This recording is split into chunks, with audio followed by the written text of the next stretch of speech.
26 inches tall, £33 in weight.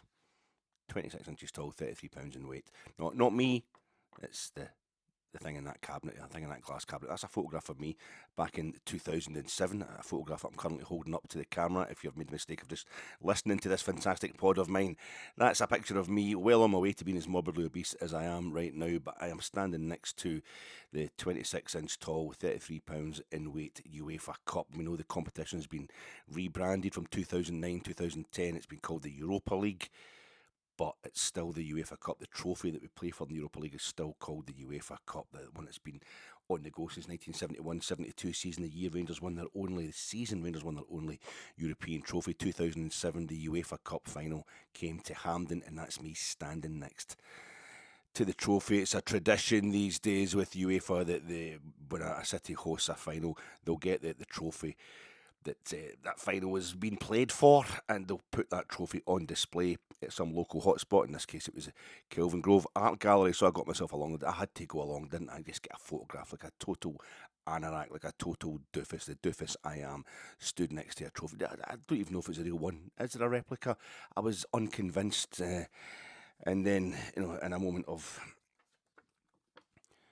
relaxation, my wife caught me staring at it, just saying, can we lift you? You're a European trophy. I love European trophies. I've never seen Rangers winning a European trophy. I was nearly 3 years old when we won the Cup Winners' Cup. I was too young to remember it. I want to see us playing in a European final. Never mind the trophy. I just want to see us playing in a European final. And I think I was talking to it, and that's maybe when the obsession began. That was the 2007 UEFA Cup final. They had it at Hampden, playing for the trophy. They get put out of the current competition for that trophy just a week ago. That is me, even more of a doofus, looking completely idiotic, putting on a bit of a face there. That's another photograph I'm holding up to camera, if you can see it, putting on a bit of a face. But that's me at Hampden, in the North Stand at Hampden, with the Rangers end behind me, the Rangers end taken up by a huge Sevilla Tifo, and I've got a half and half scarf on, just to complete the stupidity.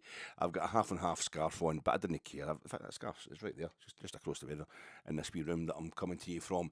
It's half Sevilla, half Espanyol, because I was at a European final, and this was me completing the set. I'd been to the Cup Winners' Cup final in 1999, the last Cup Winners' Cup final. I'd been to the Champions League final when they had that at Hampden. At that point in time, the three competitions were the Cup Winners' Cup, the UEFA Cup, and the Champions League. By this point in time, the Cup Winners' Cup was long gone. It was only two competitions, but I hadn't done the lot. I hadn't done the historic treble. And this is difficult to see. I still don't know who it is. I've got the programme from that game in here, obviously, in this wee room. I could really go and look it up. But that is the local personality that they have, the local football person, local football god that comes along and displays the trophy to both sets of fans before a final. That's now the routine before UEFA finals, UEFA club finals. In Manchester 2008, it was Dennis Law who came out and played for Man City and Man United. So he comes out of the City of Manchester Stadium with the UEFA Cup to show off to the Rangers and the Zenit fans. Well, this was the year before. I think maybe it's Paul Lambert. It could be Paul Lambert, who had won the Champions League 10 years earlier with Borussia Dortmund, and 4 years earlier he'd played in the final of this very competition. He'd played in the UEFA Cup final with Celtic, and I'm at this game. That doofus-like photograph of me was taken by my Celtic supporting mate Jace. He'd been in Seville in 2003, and it was like a handing over. We didn't realise at the time. I'm like, oh, you've seen your team in a European final.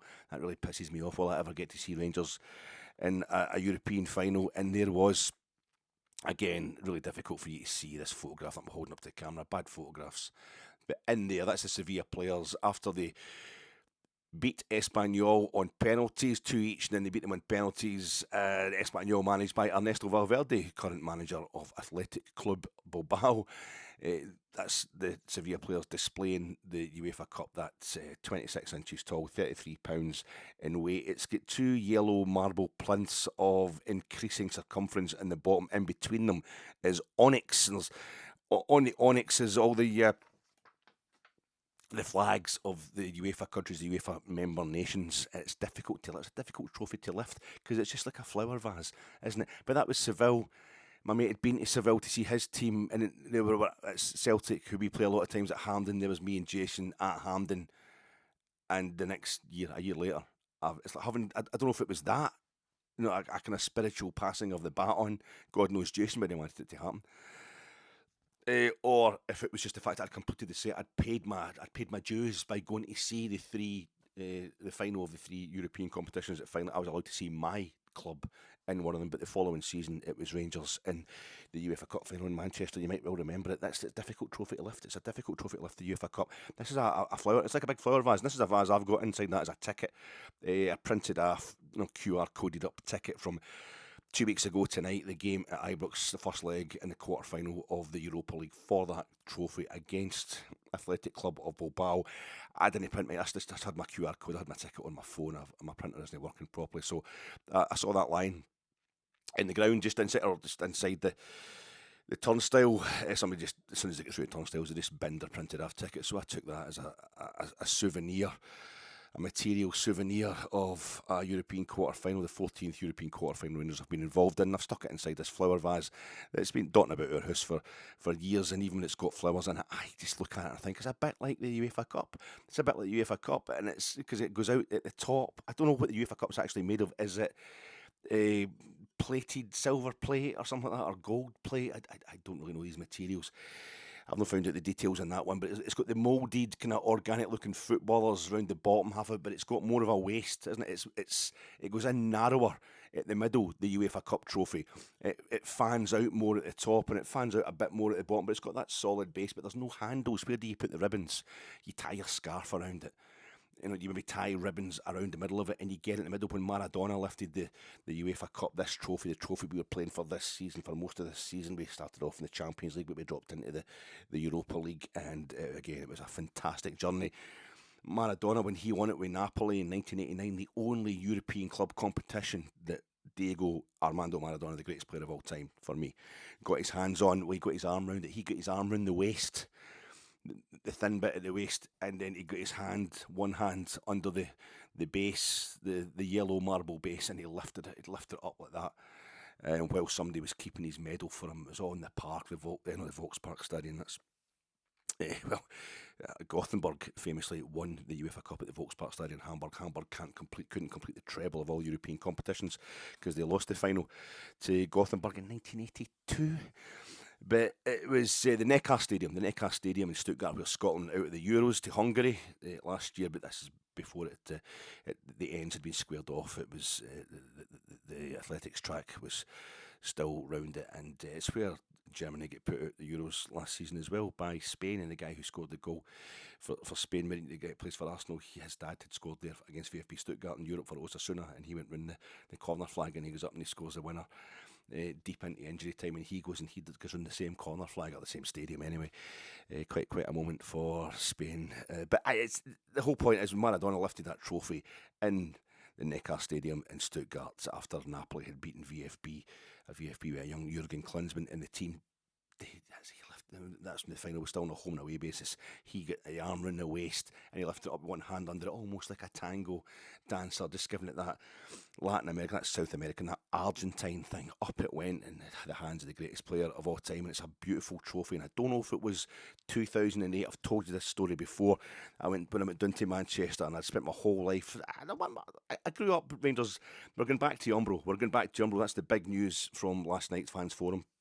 That's the big news to emerge from Ibrox this midweek, is that we're going back to Umbro next season, even though Castor still have their hands on Umbro. They still have a hand in it. Will the Umbro strip rip as readily in the penalty box to provide incontrovertible proof that the game has been rigged against us? I don't know, but it was Umbro in 78. It was 1970. I think it was 1975, 76 as well. The 2 trebles under Jock Wallace. I only remember the second one. That's the first season I really remember. Even though I went to my first game, I remember bits of the previous season where we won nothing. Celtic won the double, but they couldn't win the treble because Aberdeen beat in the League Cup final. But I remember bits of that. And so as I was growing up, when I went 9 years without winning the league, so I went from like 9 years old to 17, 18 without Rangers winning the league, and those are really quite formative years. My whole personality was formed all around that, so I just wanted to see Rangers win the league. But even during those years, I was falling in love with football, and I was reading some of these stupid reference books behind me. I kept looking to see who'd won the league 9 years in a row, and I kept looking up European finalists. I knew Rangers had won a European trophy. We'd been in 2 other finals. I wanted to see us. I couldn't remember 1972. I was only 2, coming up in 3 when we won the Cup Winners' Cup, so I wanted to be there. I wanted to see Rangers in a European final. But the immediate desire, we need to win the league. We need to win that league again. And then quickly it became, I was obsessed with 9 in a row. We need to get to 9 in a row. We need to at least win 9 in a row. Be better if we could get to 10. But 9 was 10 was the want, 9 was the need. And then segueing with that with Europe. And we had the money, we're competing really well, and we did competing financially in Europe, but we're never really getting close to getting to a final until 1992, 1993. We were a goal away from the Champions League final, but I became obsessed. We need to get to a European final, and then we got there. And I've told you the story before.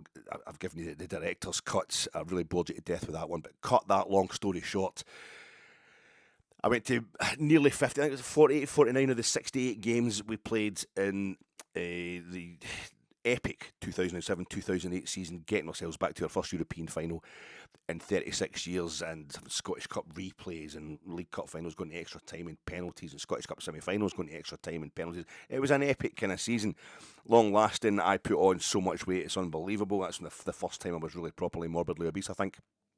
I was blogging about, I'm podding now, it's a habit of mine. I was blogging in those days about every single game as soon as it was finished, and then I was going into my work the next day, so I had like 3 hours sleep, and I was having to have cans of Coke and chocolates, drinks dispensers, stuff to keep myself going. And we get to City Manchester Stadium, and it's been my whole life really heading towards this moment. I'm in the queue 45 minutes to an hour ahead of kick-off. I'd only had a couple of pints. I was driving. I'd driven down there.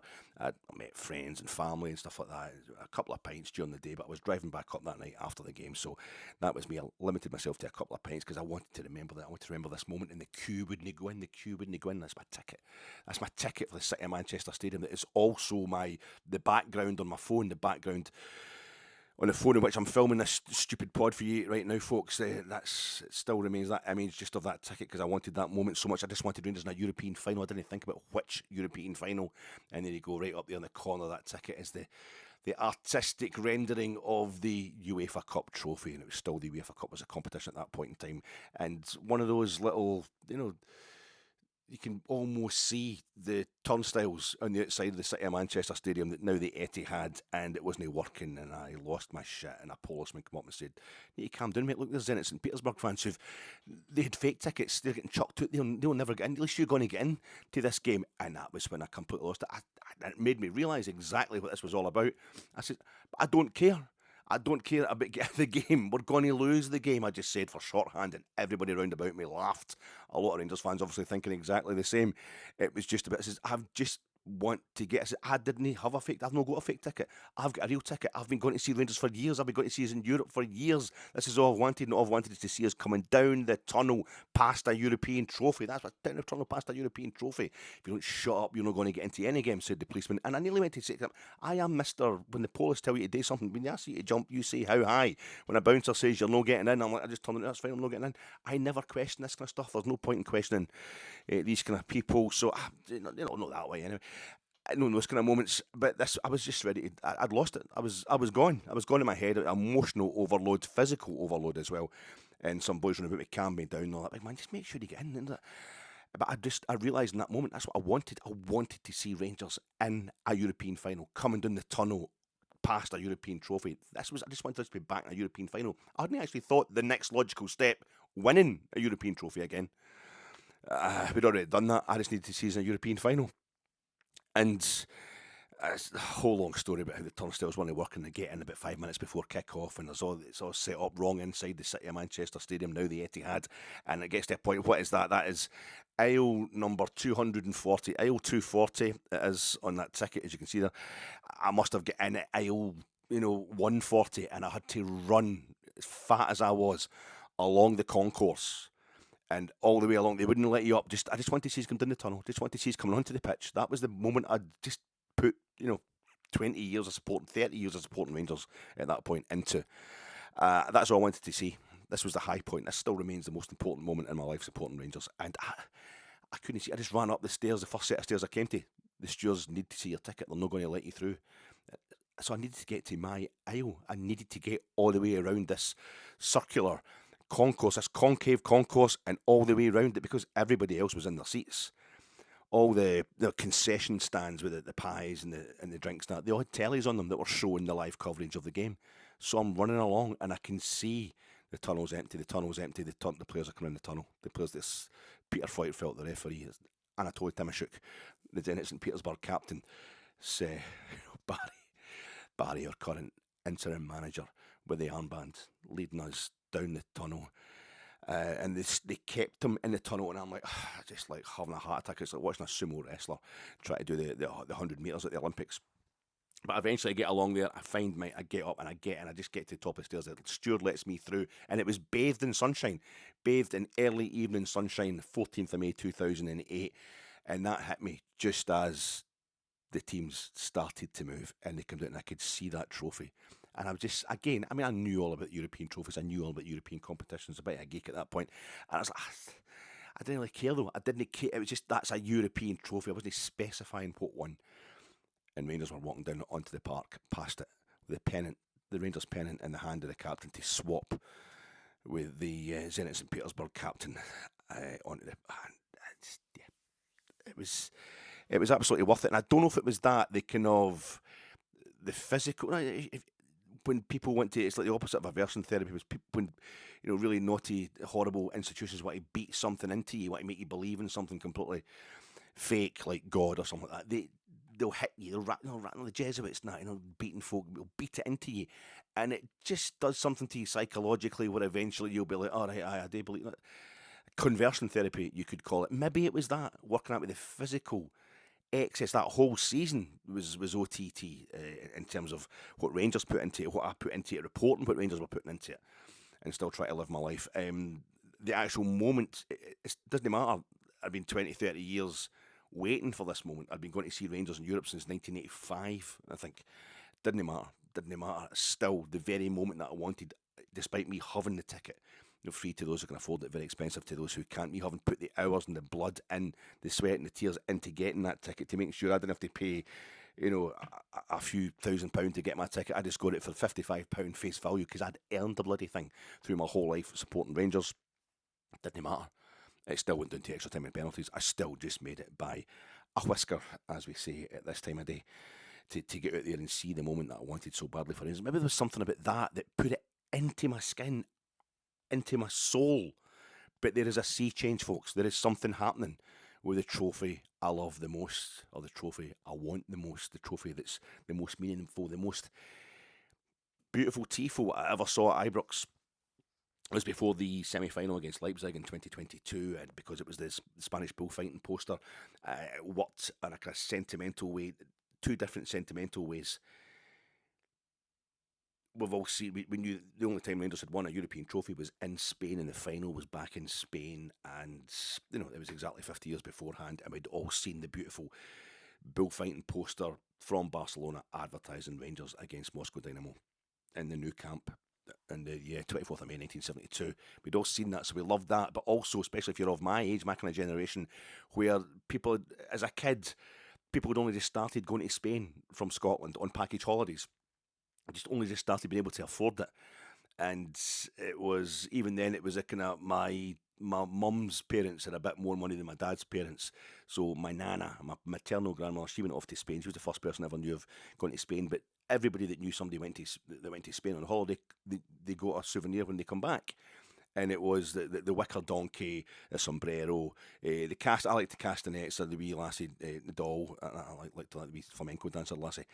Or it was a Spanish bullfighting poster. You got the bullfighting poster, and it was just working at two different levels, and there was just an amazing amount of sentiment that night. But it was my season ticket's the same place then as it is now. I'm on basically level with the 6-yard line at the Copland Road end. I'm in the main stand, and I'm looking kind of straight across the 6-yard box at the Copland end. I'm far up the other end, but it was up in the Brimlin. The Union Bells were still in the Brimlin at that point in 2021, 2022. So it was the whole of the Brimlin taken up with this beautiful, and it was just part of the whole overwhelming emotion, a combination of remembrance and expectation, to the point, the goals come out into the game that night, and the goals just felt the atmosphere, and the goals went, we better get ourselves in the back of this net, because this mob are already cheering for them. We are expected, we are due to be in the back of that net. And the whole night it was on a different level. It floated, that result floated into our history that night against RB Leipzig, the greatest night of my life as a Rangers supporter, and a big part of that, it all started, just played into it, it set it off, it furnished it beautifully, was that Tifo up in the Brimlin Road stand, But the other night, 2 weeks ago tonight, at Ibrox, before I headed off on holiday the next day down to Wales for no, it was the school's Easter holidays, so there's only certain times you can go on holiday if you're constricted by that stuff, like a lot of us are. But I'd made sure I wasn't leaving until I'd been to see Athletic Club against Rangers at Ibrox in a European quarter-final. I wasn't going to the away game. I don't go to away games these days, but I went along there, and because of where I sit in the main stand, I'm too square on the Copland to actually see the Tifos properly. Now the Tifos are in the Copland, I can't see them properly. But I knew it was beautiful. I could feel it was beautiful. I could see the flags. I could see the background of blue, and I could see there was gold detailing in there. There was black detailing. There was silver, and it was going the full length of the stand. And this wasn't a banner as such. It was a combination. It was flags, little flags, and bits of cloth or whatever being held up. The paper stuff being held. It was just magical. But I didn't know what it was. I couldn't see the detail. I was too close to it. I couldn't see the woods for the trees. I couldn't see the detail for the overwhelming sense of the import of European competition at Ibrox. And when I got home that night, I didn't have a lot of time because I had to get packed. I was going down to Llandudno for the week, didn't I? The north of Wales. Never been there before. It was fantastic. But there was something on my mind the whole time I was there, a second leg, and the feeling of the first leg was there as well. But I got home that night, I quickly just fast-forwarded through. I'd recorded the live coverage on TNT, and I saw the Tifo in full. I saw what it was from the Brimlin end. Looked at it square on, and it was the UEFA Cup trophy. It was the UEFA Cup trophy, and it was magical. And it's just well done, Union Bears. It's absolutely gorgeous, and it just went right into my heart. And I'm starting to realise it's the UEFA Cup trophy. I need to be able to. I need a pennant. I need to have something. I don't have anything commemorating the UEFA Cup trophy, and it now means more to us than any other Scottish club because we've done better in that competition. Whatever, guys, even going back to the days of the Fairs Cup, and it was a different trophy. The forerunner of the UEFA Cup, which started in 71, 72, and it became the Europa League in 2009, 2010. We've done better in it than any other Scottish club, but because we haven't actually won the thing, because we haven't actually won it, we don't have a right to put it up in one of those flags and the island in the middle of the dual carriageway that is Edmondson Drive outside the main stand facade. We can't have it up there in silhouette form like we've got with the League Cup. We can't have it in the back of the exterior of the Jumbotron screens on the outside of the stadium as you're walking up Mafeking Street and you just see, above where the Rangers shop was last, what is now going to be a new, it's supposed to be a sports bar, go on, 49ers Enterprises, Andrew Kavanagh, that should be your priority. Get that spot. If we're back in Umbro, that's fine. You've got the 1977-78, the treble winning team, the first season I remember properly.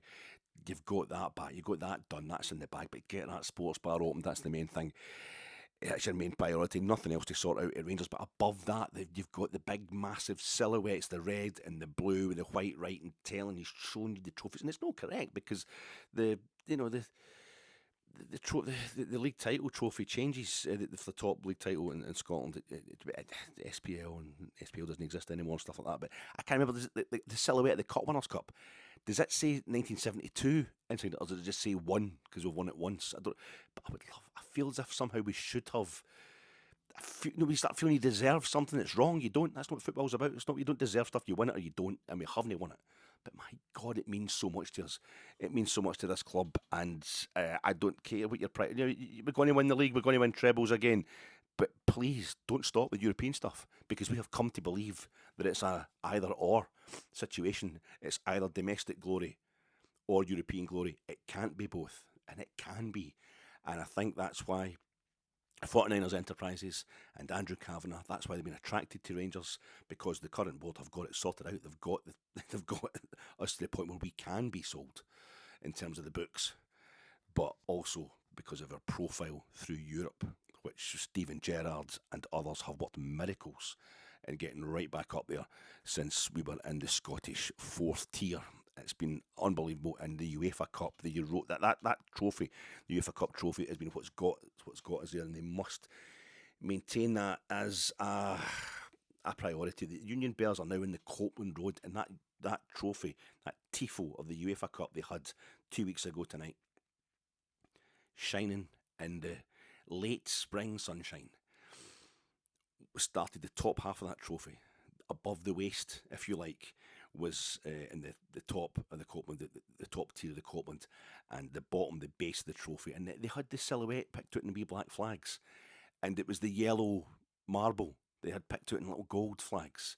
And there was bits in there that I think were representing the onyx as well. The detailing was fantastic. You can't, on a Tifo, go in there and do the actual moulding of the players who are in the bottom, the fanned out bit at the bottom, like the hem of a ball gown at the bottom of the UEFA Cup trophy. But they got just about everything else, and that went right into my heart. And I think that's the Tifo that means the most to me. But the thing was, the middle part of that trophy, the waist, the bit where some of the captains will grab it by the waist, some will get both hands on the base at the bottom when they're lifting the UEFA Cup trophy. The waist went right over the windows for the disabled section, for the wheelchair section. That is the very reason that the Copland, the very reason that our season domestically has been shit, apparently. But also, our season has been about the Copland Road Stand, about it not being available, about not being open at the start of the season. We had to play at Hampden, we had to play our first ever European home game, not at Ibrox.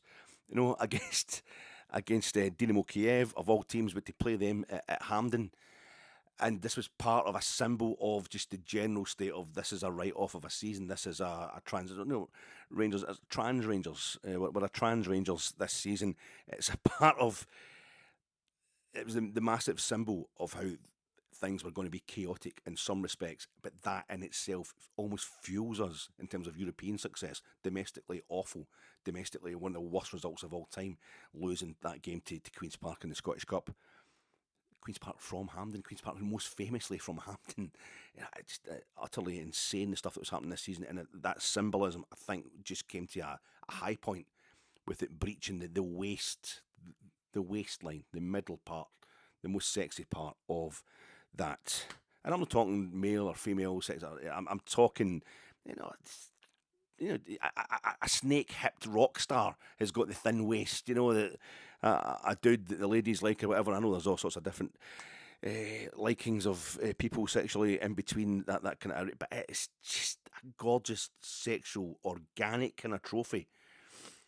And the middle of it is the best bit, and it was just right there. It was saying this is the reason the Copland wasn't open at the start of the season, but this is now the Rangers end again. The ultras are in here. We might get it closed because of the stupid stuff that comes out of some of the guys that are overreacting, because it's all about obsession, isn't it? It's all about obsession. I'm talking about my obsession now is because it's moved onto the UEFA Cup. It's moved onto that trophy. In particular, we need to win it. I have to see us win it. We get through, Athletic Club go on and win the trophy now. And they go and win this season's Europa League. They're fulfilling that destiny.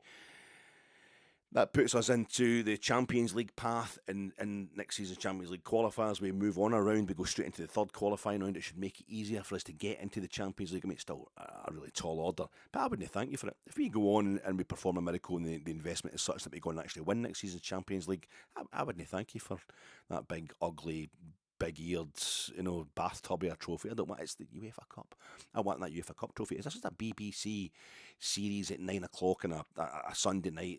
Maybe a six-parter, or but some, a stalker or something like that. The UEFA Cup trophy is on its island, on a kitchen island, in the fancy kitchen, and it's having a glass of Chianti with Tottenham, Bodo Glimt, Athletic Club, Manchester United, and then the motion sensors in the back garden. It's got big fancy patio windows, maybe even just a wall of glass, like a Mies van der Rohe, Farnsworth House type scenario. But it's dark because it's winter. It's a cosy little night they're having together. The five of them, the UEFA Cup trophy, and the four clubs that are in the semi-finals. On a wee glass of wine together. Everything seems to be absolutely fine. And then the motion sensors set off the floodlight out the back in the garden, and it's teeming down. And I'm standing in the middle of that garden, full Rangers kit wanker, just going, if I can't have ye, nobody can. And it's getting a bit. OT, how you doing, folks? This is your Fat Egg. I know we need to be looking forward to Paisley on Saturday, and who doesn't look forward to going to Paisley on a Saturday? I know we need to be looking forward to what team are we going to pick at Paisley on Saturday, and I know we most of all need to be talking about Kevin Thelwell and the 49ers, Enterprises, and Andrew Kavanagh. And it's all official now, and they're getting the 51% holding. That's definitely a takeover. We've got a new director of football. Let's move for, but I can't because, number one, I'm scared it's just going to be about stopping Celtic winning things domestically, which is the wrong target. It's about us winning things domestically, and that involves getting rid of it, but you need to target it properly. but I'm worried we're going to forego European glory. And I also think with Celtic probably going to win the league this weekend and looking like they're going to complete a treble. We're going to forget again. We let it get to us, and a lot of our supporters. We've done something every bit as good. A Scottish club getting to a quarter-final European competition. The only reason we don't get to boast about it properly is that you have to win the thing. You have to win the thing. I might need to win it, but I need that to still be the target. Preview pod coming to you in association with Gersnet. Check out Gersnet. The last pod was Friday night's Gersnet pod. It's still on the YouTube channel. It was Rob hosting Colin. My old mucker Colin Armstrong, and they had a great conversation about what happened the night before against Athletic Club over in Bilbao and just looking at Europe in general. That's a really good pod, so check that out. I'm sponsored by that, and I'm sponsored by Pennants. Not doing penance, there's a lot of that going on just now. I'm talking about football pennants. Football pennants. Here's me. I mean, it's me in Boa Vista's trophy room. Before the 2005-2006 Champions League game against Porto. I'm in Porto, so I went to Dobessa. You got a wee tour in there if you pay a guy who's in the boozer down below enough to let you in. And I'm standing next to the Rangers pennant after the Rangers had exchanged with Boa Vista when we played them in 1986-1987 UEFA Cup. I was at the home leg, didn't go to the away leg of that one. And stupidly, I haven't stood in front of the Celtic pennant that's right next to it because that's for the Celtic semi-final against Boa Vista that put them into the final of the UEFA Cup in 2003. They were the first Scottish club to get into a European final in the 21st century. And I thought, oh my God, they've got to 2 different European finals.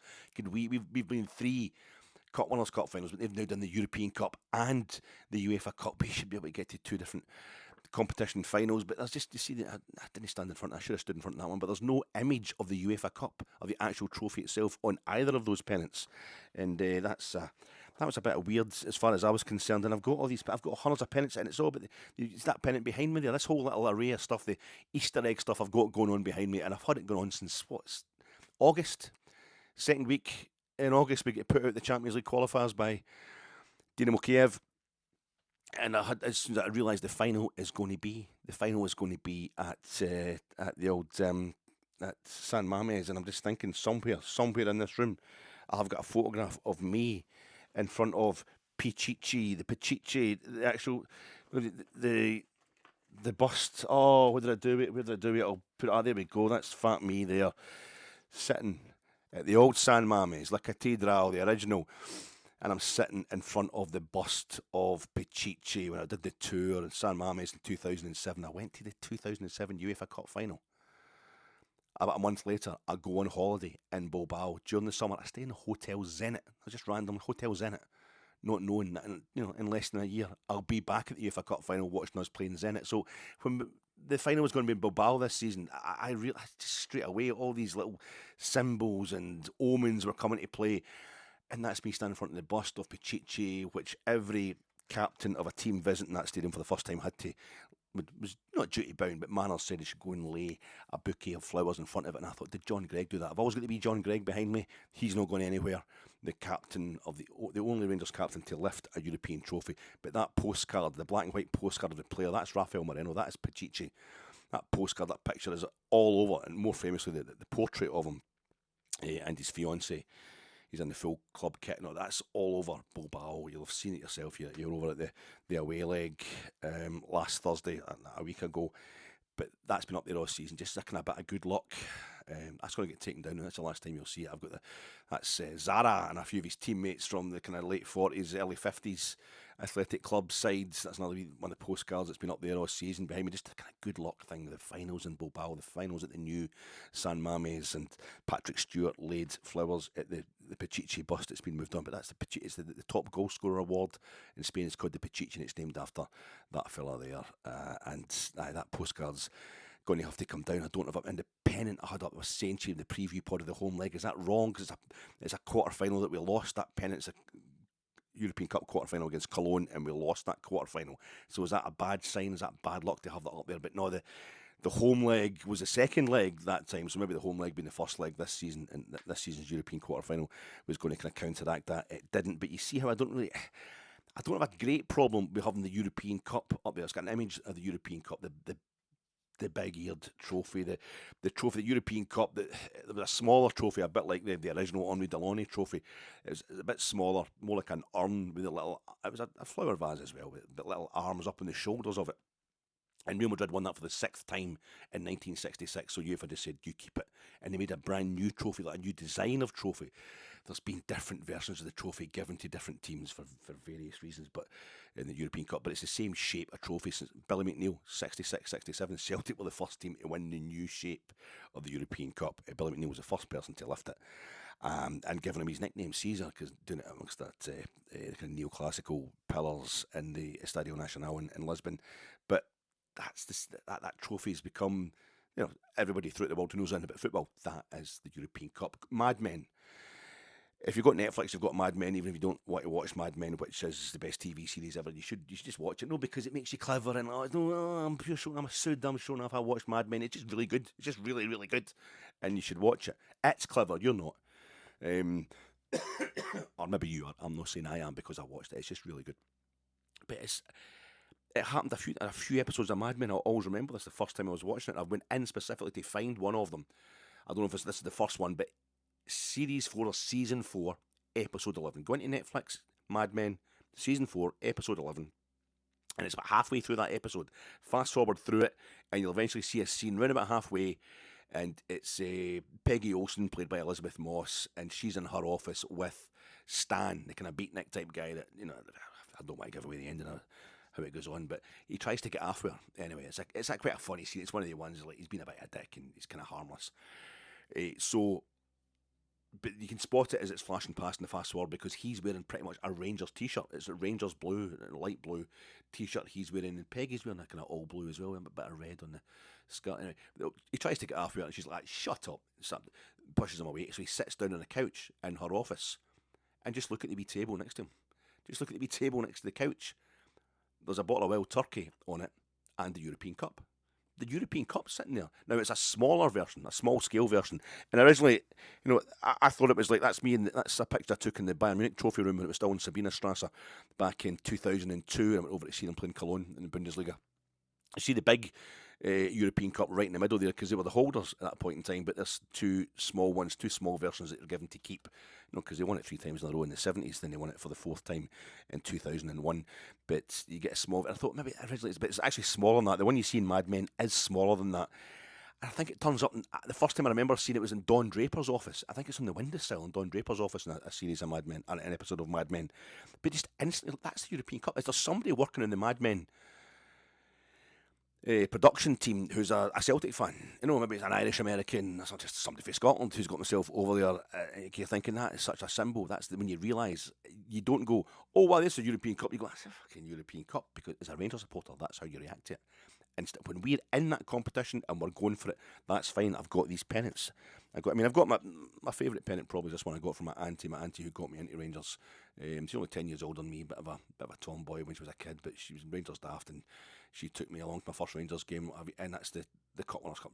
She gave me that because she would remember us winning the Cup Winners' Cup, and that's just a beautiful rendering of the actual Cup Winners' Cup trophy itself. Gorgeous little thing, beautifully ugly, like a pug dog, and the kind of hockey puck type base on it, just gorgeous. The Cup Winners' Cup, that's another rendering. The only Cup Winners' Cup match I ever attended was the last one, the final at Villa Park in 1999. John Gregg was there. John Gregg was in the park that night because we were having a big thing of all the representative of every team that had won the Cup Winners' Cup in its 39-year history. But mostly when I'm getting souvenirs at big games, I'm sick. Rangers got a chance to win the European Cup, the Champions League. When it changed to Champions League, it took people a while to stop calling the tournament the European Cup, because the trophy stayed the same, and there it is there. That's Rangers against, CSKA Moscow. I saw that. I've been looking up on YouTube. It's not on YouTube, sorry, eBay. I looked up eBay trying to find a Rangers pennant that's got the UEFA Cup trophy on it. I'm going to go out to the Rangers shop just to touch base, really, since I've come back up from Wales, just to kind of check in since we went out of Europe, to feel a bit of, I don't know, just emotionally I need to get myself sorted again. But I'm going to go into the Rangers shop and see if I can. Surely we have an official pennant sold by Rangers in the Rangers shop for one of the games that we played this season, playing Spurs. At Ibrox. These are massive games. Surely there should be a pennant in there that's got the UEFA Cup trophy on it. That's Borussia Dortmund at Ibrox. And the Champions League, the 2 each game, still called the European Cup, but the guys making the pennant. And it's the same for the away leg. And I went on eBay to try and find, there's a couple of Rangers pennants on there, quite interesting on eBay, like 20 quid and stuff like that. But the away leg for that one, the away tie where we drew 2 each in the Westfalen, because Borussia Dortmund don't beat us ever. That's it's 120 quid. It's gone for 120 quid, so that could be more valuable than I think. But I ain't selling that. There we go, European Cup 92-93 campaign. It's the big image of European Cup, the game against Bruges. I was outside Ibrox that night, didn't go to the game, tried to get a spare ticket. And I went to the game against Marseille, I didn't have a ticket for the Bruges game. And I was trying to get a ticket, and I got to a point where I was realising, no, I'm going to have to go and try and find a telly now. But I bought myself a pennant to kind of make up for it. Again, the Champions League 2003, that's the teams in the group. It's got to be European Cup. The big-eared trophy is up there in the background. What else? By the way, if you're listening to this, I'm showing it off to the camera. The nightmare night against AEK Athens, still got myself a pennant, still called the European Cup, and it was actually a Champions League qualifier. So I've got all the pennants, but I don't have a single one of Rangers with the UEFA Cup. And I've got that book there, one of my stats books about the UEFA Cup. I've turned it back to the front just so there is an image. You know, and you can see some of the captains that lifted in European. I mean, that's the Cup Winners' Cup lifted by Marco van Basten in 1987 on another book that I've got out there. It's Souness lifting the European Cup in 84. And that's Hugo Sanchez. I think it must be 1986, lifting it for Real Madrid. He's doing the 2 hands on the base thing, lifting that UEFA Cup trophy. Now, I think that was in Berlin because they beat Cologne in the final. Cologne, for some reason, played. It was when the UEFA Cup final was still on a home and away basis. I think they'd won the home leg, I think 5-1 or 5-0, something like that. 5-0, 5-1.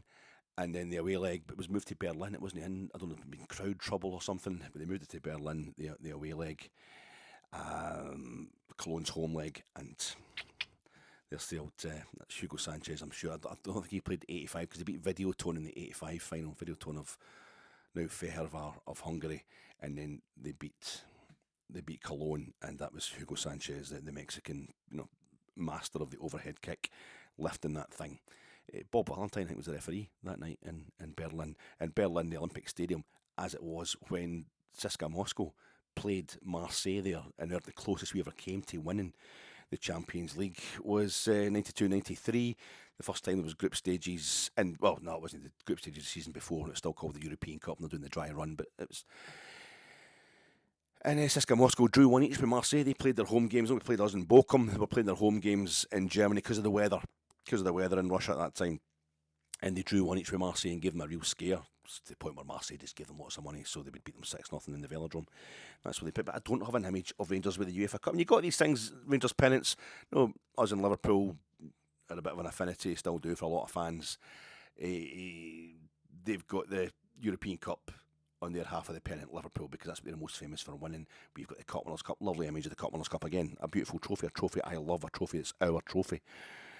Aberdeen got to the final. They won it once. They got to the semi-final the following season. We were in the final 3 times and won the thing as well. So it's our trophy in Scottish terms. But this is a proper Liverpool pennant showing all the trophies they'd won at that point in time. And one is the UEFA Cup, because they won the UEFA Cup in 76 and they won the UEFA Cup in 73. They beat Borussia Mönchengladbach in their first final. They beat Bruges in their second final, and then they beat the 2 of them in that order in their first 2 European Cup wins as well. Quite a coincidence, but that is a beautiful rendering of the UEFA Cup. But it's not a Rangers pennant. Christ, I've got an Eintracht Frankfurt one here, and they don't have the UEFA Cup on it, even though they'd won it at that point in time. It's got their it says UEFA Pokalsieger on it, but it's got an image of the German Cup, the German Cup, and they've got a Pokalmeister 74, 75, 81, 88, Deutscher Meister 1959. But the only image I've got of a trophy is the. They must have thought we need to win the thing twice before we can put an image of it on our pennant, like what Borussia Mönchengladbach did. They won it in 1970. Tells you on this, 75 and 79. Yeah, beating 20 Onskade and Red Star Belgrade in the final. It's Spurs. All the trophies Spurs have won. Big, massive image, big, massive rendering of the UEFA Cup. I can't pick this up. And it's got the big UEFA crest in the middle of the trophy as is, but I can't put this up on the wall because it's a Spurs pennant. I used to have it on my wall in my bedroom when I was a kid because I liked a bit of Spurs when I was a kid. But it's the Inter. They won the UEFA Cup quite a few times, and they've got it on there. And they've got the old, they've got the old European Cup, an image of the old European Cup there, Copa Europa, because at that point in time, Inter hadn't won the modern version. They'd won it in 64, 65. And it's 1965 Mad Men, that series.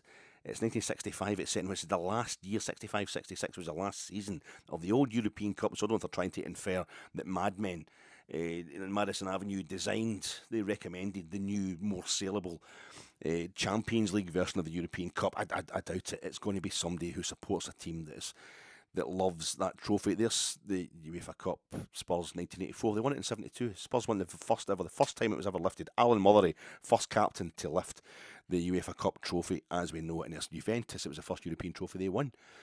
The 1977 UEFA Cup trophy, it's on their pennant because Juventus beat Athletic Club of Bilbao in their first victorious European final. Home and away it was in those days. Sorry, folks, I need to tell you that I've got an obsessive thing going on. We're told to be obsessive, aren't we? We're told, no, Nick Hornby, Fever Pitch, it's a misunderstood book, but it's quite revolutionary. It's not really about football. Football's just the vehicle through which he describes the way he's coped with the trauma of his family breaking up. But it obviously meant a lot to football fans, but it gets messed up with the fact that Italian 90 turned football middle class, made it safe again, made broadcasters and advertisers think they could make money out of it, basically, after it's all been criminalised for being football fans in the 70s and 80s. And then we had Sky and the deregulation of the broadcasting rights and live football on television quite regularly. So suddenly it was great to be a football fan, but you had to be upset. It was the misunderstood Fever Pitch. They just creamed the top off it. They creamed off the top and they're like, it's just a bit nutters. You've got to be obsessive. So and the adverts still these days tell you, you're obsessive, you're a mad fan, it's going to be crazy. And then when our fans misbehave, when they throw missiles at players or when they sing naughty songs and things like that. It's, where's that coming from? I don't understand that at all. Why these fanatical football fans who we've been telling must be fighting each other to the death in terms of supporting their club suddenly go ahead with it and take it literally. But they've got to be obsessed, and I'm obsessed. I'm obsessed with the UEFA Cup, with the European Trophy. Right, this is supposed to be a review. I went on holiday down to Wales, as you know. I'm sorry this video is going to be all out of sync, but why change a winning format? I did 14 preview pods for European games this season. The least I can do is do a roundup, do a review pod, finish it off. This stuff's all going to have to come down. Pichichi's going to have to go away. I got watching this 20 years. 20 years of YouTube yesterday. Happy birthday, YouTube. Yesterday, the very format in which I'm talking to you right now, and a wee piece on it in the BBC. And did they go to the Anfield Wrap? They went to some other Liverpool podcaster, and he's in his studio, and he's got a massive replica European Cup, but also a massive replica UEFA Cup, because Liverpool won the thing 3 times. They won it again in 2001, that epic final in the Westfalen. Steven Gerrard's, Gary McAllister, heavily involved there. But he's got a massive. I'm like, oh God, can I just hold that? Just have it in my hands for a second. I remember when my nephew was born. I've never been interested in having kids myself, but I remember my nephew was born. And driving through, I hadn't met him yet. No, he'd in the hospital and that. My wife was through there because it's her sister. But I was driving through to their part of the world through it, and I don't know what happened, but I come off the road and up just a wee back road for a second. I think my seatbelt had misadjusted. There was something wrong, right? So I drove off this wee side road, and they're in the kind of countryside. I was driving through at the time through in like East Lothian, and there was a wee lamb. A wee lamb had got through the barbed wire fence, and it couldn't get back through into the field, and its mum's got ban at it, and it's banned, but because it was May, it was that time of year, if you've just been born, and I went and I picked up this wee lamb, and I put it over the fence and back into the field, and it was like, I just suddenly had that feeling of, I need to hold a baby, because I couldn't wait to see my wee nephew, And it was a wee lamb. It was quite. And I had that feeling yesterday watching that thing on the BBC about YouTube being 20 years old, and they're in the studio of a Liverpool podcaster, and he's got a replica. The European Cup was there. I couldn't care less about that. It was the UEFA Cup was there, and I thought, I want to get my hand around that waist. I want to get it's like you could fit the figure, the shadow of a flamenco dancer would be in there. I saw Sevilla in the final, winning it in 2007. Sevilla, the castanets, the flamenco dancers, and the male, you get a cummerbund. The cummerbund of a flamenco dancer would fit around the middle of the UEFA Cup trophy, wouldn't it? And you could get the shot like with the hand up like that, or even the woman with the castanets. Maybe better to be the woman because she's got the dress that comes out at the bottom, the way the UEFA Cup Trophy fans out at the bottom as well. It would cut the and I just so Dynamo Kiev. Sevilla won the thing 7 times. Sevilla they've won the UEFA Cup or Europa League, the same trophy, 7 times. No one else comes close really. They're the only club to have won any European trophy other than the European Cup / Champions League 3 in a row. The only club to have done it, and they did it in the UEFA Cup. And I saw them retaining it in 2007 because they won it for the first time in 2006. And then they would go on and win it 3 in a row, 2014, 15, 16. And then they won it. They beat Inter in Cologne in the COVID season in the final in Cologne and the Mungersdorf. So the final has been played there. This wasn't Cologne that played that. And they beat Roma, of course, in the 2023 final on penalties in Budapest. So they won it 7 times, but they've never played the final in their home stadium. They won it all in the days where the final was played at a neutral venue, or so-called neutral venue. It was never played after the days of it being played home and away. So they've never played a European final in their home venue. But I've seen them in my home city at the stadium. I've been to the the stadium I've been to most times after Ibrox is Hampden, and it's my national home stadium. So they're at my home, and then we Rangers go and play the final of the same competition in Sevilla's ground, the Ramon Sanchez Pizjuan, and it's a nightmare for our fans. Treated terribly.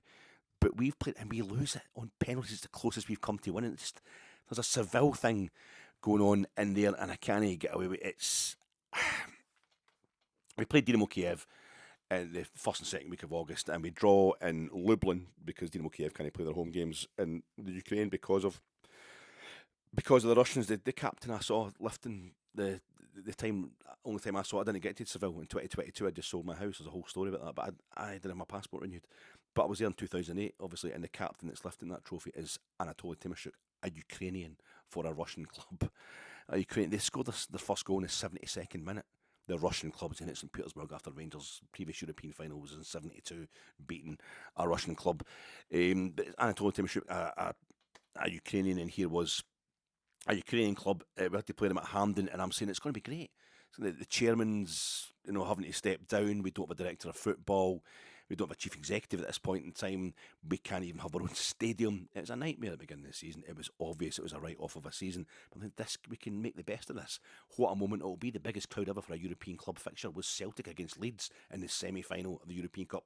Celtic moved it to Hampden.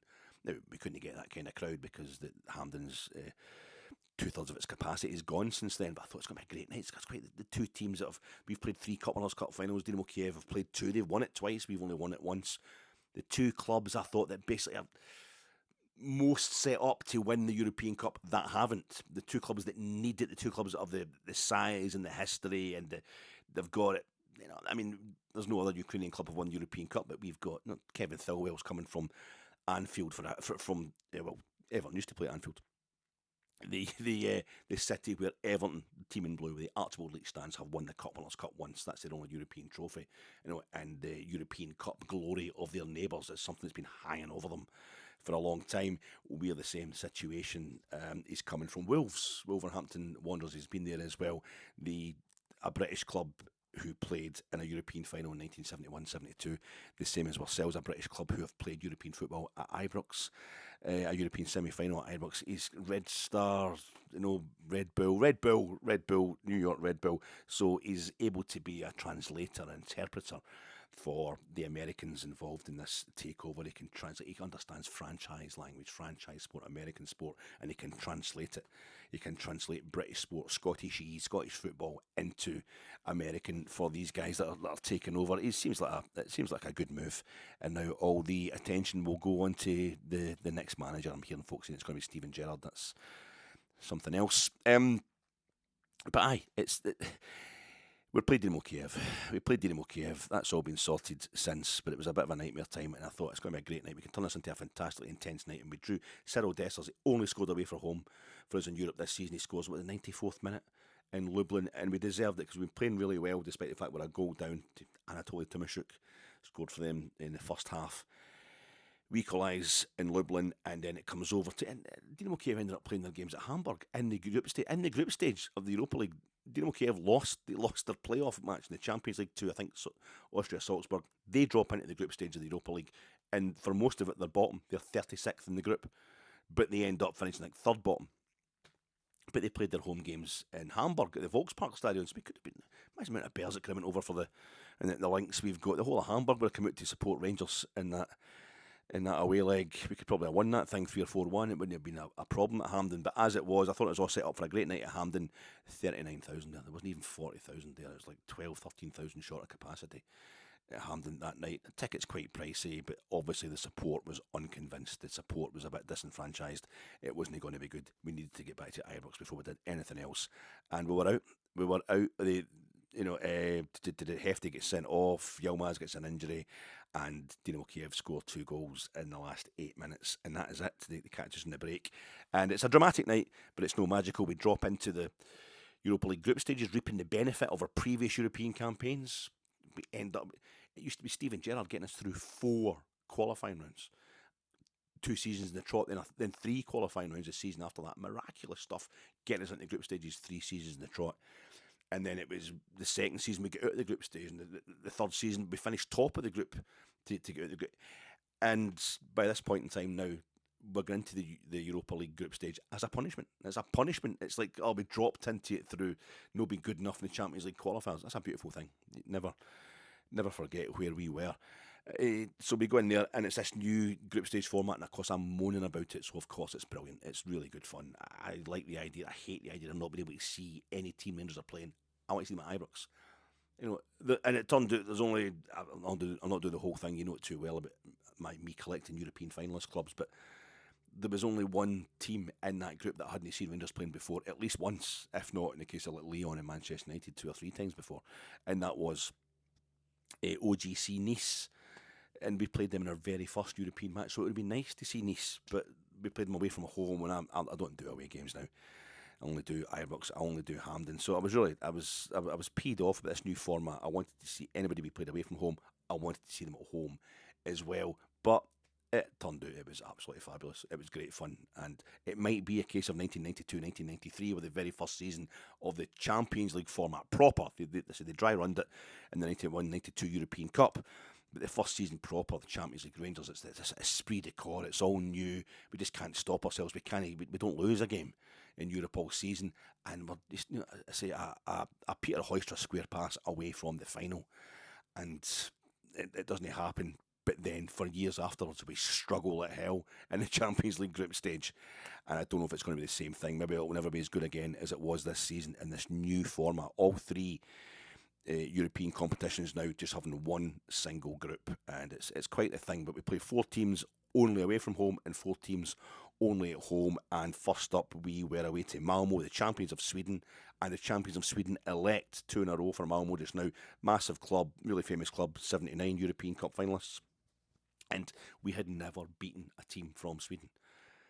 And we haven't played Swedish teams very often in Europe, but we played Malmo twice before, Gothenburg, but we'd never won a single game, not just across the home and away ties of old. We had never won a single game in any of those ties either. We'd never beaten a Swedish club in Europe. Proud football nation, Sweden. Playing the World Cup final that they hosted in 58, and semi-final finishes as well. But we went over to Malmo and we were 1-0 up within a minute. Inside the first minute, it was seconds on the clock when Bajrami scores after Dessers hit the post, and we utterly dominated them through, I think, 30% possession. They had Malmo a lot of big talk about their style. What they were going to do is they had this great new style under the new manager. Clement's 4-2-3-1. 2 stadiums, 2 managers for Rangers this season. So what we've achieved is quite miraculous. 4-2-3-1 for Clement, and he goes out there and just lets them come on to us. And he showed that he knows what he's doing in Europe, and this Rangers team showed that they know what they're doing in Europe, because already the domestic scene was going pretty badly. Ping, pang, pong, off the post from Dessers. Bajrami puts in the rebound, and the smoke from the Tifos and what have you at the beginning of the game, and he does the old Skapiri, the Albanian eagle celebration, and we dominate the game through having almost zero of the ball. A lot of huffing and puffing from Malmo. They have one goal that's ruled out for offside, and it was a mile offside. And we get a goal in the second half through Ross McCausland, who come on as a sub after misses from Dessers, from Czerny, from Casanweirjo, from Tom Lawrence, all really bad misses. And again, that's another theme that's going to dominate the season. But Ross McCausland makes it safe 2-0, and we've got our first ever win over Swedes, and a very prestigious win as well. Then we go back to Ibrox, the first game in this group stage at Ibrox. And it's LYON, who have played twice before in Europe. They've cuffed us both times at Ibrox. They make it a third time. And it's 3 goals in the first 12 minutes. 2 of them are for LYON. Tom Lawrence equalises for us after Fafana made a bit of a Fafani of us. Tom Lawrence equalises. Czerny, I can't remember when Czerny had his kind of point blank. He had a bad miss. Václav Czerny, and the crowd go mental. They got onto his back. But he has a pop, just the way he sprays Celtic fans in the main stand at Parkhead. He has a pop back at us as well that night. And I think that's the night he bedded in. And we got to love Czerny as well. He's not going to take our shit. He's got to moan back at us and tell us that we're not doing well enough. It was great, but it wasn't good on the night. A bad pass across the back of his midfield by Conor Barron. LYON break on his Lacazette gets one. He gets another cracker right in the stroke of half time. And it's this thing where they scored a goal again at the start of the second half to put themselves 4-1 up. LYON, Fafana, I think, got the other one as well. And it happened quite a lot. Rangers would go 3-0. It'd be 3 goals or 4 goals all before the 55-minute mark throughout this campaign. It's happened maybe 3 times. But it was quite a significant moment to the start. This 10 minutes into the second half, it's done. But I didn't realise it was done at that point in time. We're 4-1 down at home to LYON, and they are looking groovy. They're looking like they can take us apart at will. This is going to be a disaster. My first thing when playing clubs of this prestige, this size, from one of the top 5 leagues is always don't get humped, don't get an embarrassment. The scars from the Liverpool game, the 7-1 at Ibrox from Liverpool in the Champions League, they run deep.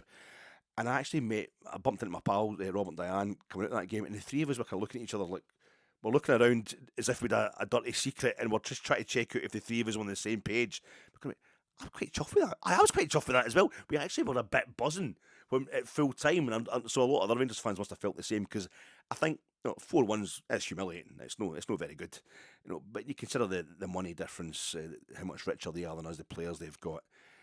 You think if it goes to 5, it's only 5. I think 5's the start of proper humiliating scorelines. But that's actually come away thinking we went a whole 40 minutes without conceding another goal. It was that bad. It was the game was the difference between the two teams was so vast that it was just about avoiding a proper humiliation. So 4-1 was certainly verging on it. But our next game was against FCSB, STEAUA Bucharest. Their chairman, a bit of a Nazi bampot, a kind of Viktor Orban type, Donald Trump wannabe. He's mouthing off all sorts of racist pissing on that, a total scumbag. But I think he dropped a few players and we beat them 4-0. And I think it's our greatest ever result in the Europa League. But just since 2009-2010, it's the most we've beaten somebody. Which even Steven Gerrard getting through qualifiers and whatever. Oh no, we beat. It must be in the group stages because we beat St Joseph's. We beat them 5-0 or something, 6-0. Lincoln Red Imps, we put 5 past them. St Joseph's was at 6. We definitely beat somebody more than 4-0. But I think in terms of the Europa League proper, that's our biggest result, our biggest win, 4-0. Czerny gets a couple to shut us up. Egerman gets Tom Lawrence scores again. 2 straight home games. Europa League group stage. We're scoring against PSV Eindhoven at Ibrox as well in the Champions League qualifiers. He's got a wee European reputation there, Tom Lawrence. But Egerman, he scores as well to make his mark, to announce himself, and that's us a 4-0 win. To go one better than we get beat 4-1 the previous game. Now we've won 4-0, and it's starting to look quite groovy. And was it then we went to Piraeus? They are the Conference League holders, the European trophy holder. Their manager had won obviously he'd managed them to the Conference League the previous season. The season before that, he'd managed Sevilla to the Europa League. This was a guy who was winning European trophies every season. You're in Piraeus anyway. You're playing Olympiakos at home. You're playing a Greek side at home. One of the Hoi Megaloid Tres, the big 3 Greek teams at home. You're going to be up against it. The atmosphere is phenomenal. But this is a side that actually, the first Greek side ever to win a European trophy, and they'd beaten us 3-1. I'd seen them at Ibrox in a pre-season friendly the previous season. They beat us 3-1 that night. We're up against it here, and they scored first. But the time they scored first, and it was El Kabi, the fellow who was top scorer on the Conference League, the top scorer on the Conference League the previous season. The Moroccan chap, fantastic goal he scored. Although we feel our defence was a bit at sea, could have done better. It's in the second half, and by that point in time, we should have been 2 or 3 up. It's a night that Dessers should have had a few goals, but you don't want to be too hard on them because the venue, the way we're playing. really comfortable hitting on the break, really comfortable in a very uncomfortable atmosphere, and eventually we catch them out at the top of the midfield. We rob them. Conor Barron, it comes to Czerny. He puts Dessers through, beautiful swivel of the hips, Betis style swivel of the hips to take the defender out the game. Then he curls it from the edge of the box into the far bottom corner of the net. A beautiful finish from Cyril Dessers on the road again. And we come away from that slightly frustrated. We didn't win the game, but a classy performance at a really difficult venue. We look confident. We've got the savvy, and we come back to Ibrox. What was next away? Or was it Nice after that? I think it might have been Nice after that. Yeah, we go to the Côte d'Azur. Terrible time from our fans over there. The gendarmes out of order. I think that's the situation in general with travelling supporters going to France these days. Something's got to be done about this, UEFA. But we go over there and we just scalp them 4-1. Nice, you're thinking we've been beaten by a Ligue 1 side 4-1 at Ibrox. We're up against it here. And Nice, as they are just now, as they were last season, are neck and neck in Ligue 1 with Lyon. Domestically, they are neck and neck. They're like 4th, 5th, 6th. The two of them are just stuck together for like 2 or 3 seasons. They're of a kind. Those two, they're the same exact level. Nice and Lyon in Ligue 1 in their domestic situation. But this was the first time that Nice had only ever lost 3 goals in the first half of a European match once before in their history. And it was to the Real Madrid side in the quarterfinals of the 1959-60 European Cup in the Bernabeu. We're talking the Real Madrid side of Puskas, Hento, Di Stefano, on their way to winning it at Hampden 7-3 against Eintracht Frankfurt, arguably the greatest club side of all time. People say the greatest club performance of all time, the final of the European Cup. They won it 7-3 at Hampden. And here they were at the Bernabeu. I think Nice won the home leg against Real Madrid, but they were 3-0 down at half-time at the Bernabeu to one of the greatest teams of all time. That was the only other time that Nice had been 3-0 down at half-time in Europe, and it was us that did it to them this time. The night Egeman truly arrived, he gets one. He gets one in the second half. At the start of the second half, where he nutmegs the guy, just goes and walks the ball into the back of the net. I think he might have set one up as well. Czerny gets a goal. Beautiful finish from Diomande, just an underrated finish. You need to watch it in slow motion replay to see exactly what he does with his finish. One of the greatest finishes ever, I think, in Europe for Rangers. But we blew them away. We just took them to pieces. It was easy. It should have been more than 3. They had a few injury problems. They fielded a few reserve players, but they soon found out that was a massive mistake in this thing of Rangers away from home. Utterly magnificent, but just a proper European side. You don't underestimate us, or you will get it. And they got it. They got it hard. Nice, we utterly destroyed. It was the 82nd minute. It was 55 minutes. I think it was the 55th minute in the second half. The Egeman got his second of the night, and he made it 4-0. And then you think this could be anything, but we put on the subs, and we conceded a free kick. I think about the 82nd minute or something. But that was it. Having lost at home 4-1 to Ligue 1 side, we beat their Ligue 1 twins 4-1 on their home patch. So that was almost eradicating the one bad result we'd had in this group stage. What's that? That's what we did. I'm going to miss somebody out. We had Spurs at Ibrox, massive European, 2 British royalty, 2 clubs that are just British royalty, Spurs and Rangers at Ibrox in Europe. And although they're doing poorly, and they continue to do poorly in the English Premier League, Tottenham under Ange Postecoglou, they're a massive club with massive amounts of money, and they've got massive players, and it was just a great night. The game, I can't actually remember, was the game that good?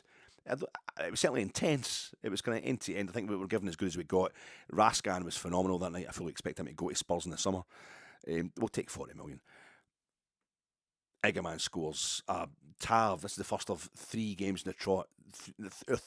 This goal and our next 2 goals, all of them are set up by James Tavernier across 3 different games. at the tickly bit of European group stage qualification, as it now is, the epic nature of it now. He floats a beautiful ball from deep, from wide, from the right-hand side, Tav, right over to the other side of the box. Probably looking for Borna Barisic, but it turns out it was Egeman coming onto it who takes it first time on the drop volley. A beautiful, deft finish first time, a magnificent goal. What was that? Early on in the second half.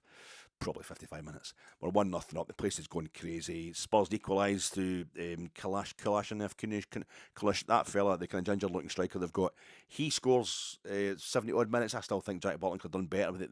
I know it's a reverse type finish, but Jack Butland was right in the middle of his goals, and the ball wasn't exactly tucked away in the far corner. but you didn't, at that point in time, we weren't giving Jack Butland too hard a time. We're giving him the benefit of the doubt.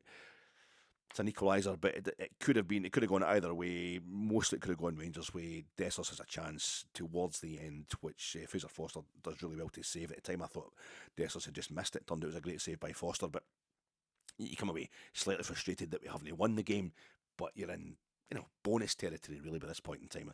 A great night of an all-British clash. Two classy clubs meeting each other in Europe. It was epic, and we gave as good as we got. And I remember we'd just been buzzing at the end, and a couple of my pals sitting around about me like, "Oh, we should have won the thing. What are you so happy about?" I was like, "It's great." I was just great fun. And then it's Old Trafford. Old Trafford, and I remember the League Cup final straight after that game against Spurs. Then we got Old Trafford. There was that. That was January. That was towards the end of January. The greatest goal, maybe not the greatest goal of my life, but I've never felt so much. I never felt so just like preternatural, the celebration when Dessler scored that goal against Manchester United at Old Trafford. We started the game, suspensions, injuries causing us problems, then we're dropping like flies during the game. Jack Butland's punching the ball into his own net at the Stretford end. Man United have a goal disallowed in the first half as well. We're putting on Bailey Rice, we're putting on Finlay Curtis, we're putting on Waynes in this Manchester United. Again, I know they're struggling domestically, but the two of them, Spurs and Man U, are in the semi-finals now of this competition. They still are Spurs and Man U. They're talking about selling players for 80 million and stuff like that. Manchester United, that's all offloading folk they've bought for 100 million. It's a different level altogether, and a historic venue, obviously. But my God, for me, as a football supporter, things change slowly. They change. It takes a long. When you grow up, the stuff you grew up with, it's what you're used to. I mean, for example, London could win all 3 European trophies this season. No one city. I think Italy in 1990, the country won 3 different European competitions, but that was 1990. Milan won the European Cup, Sampdoria won the Cup Winners' Cup, and Juventus won the UEFA Cup. So that was the 3 different cities, but. This time we could have London, one city, winning all 3 European competitions. It's quite a thing this season. But what will go unnoticed is that Chelsea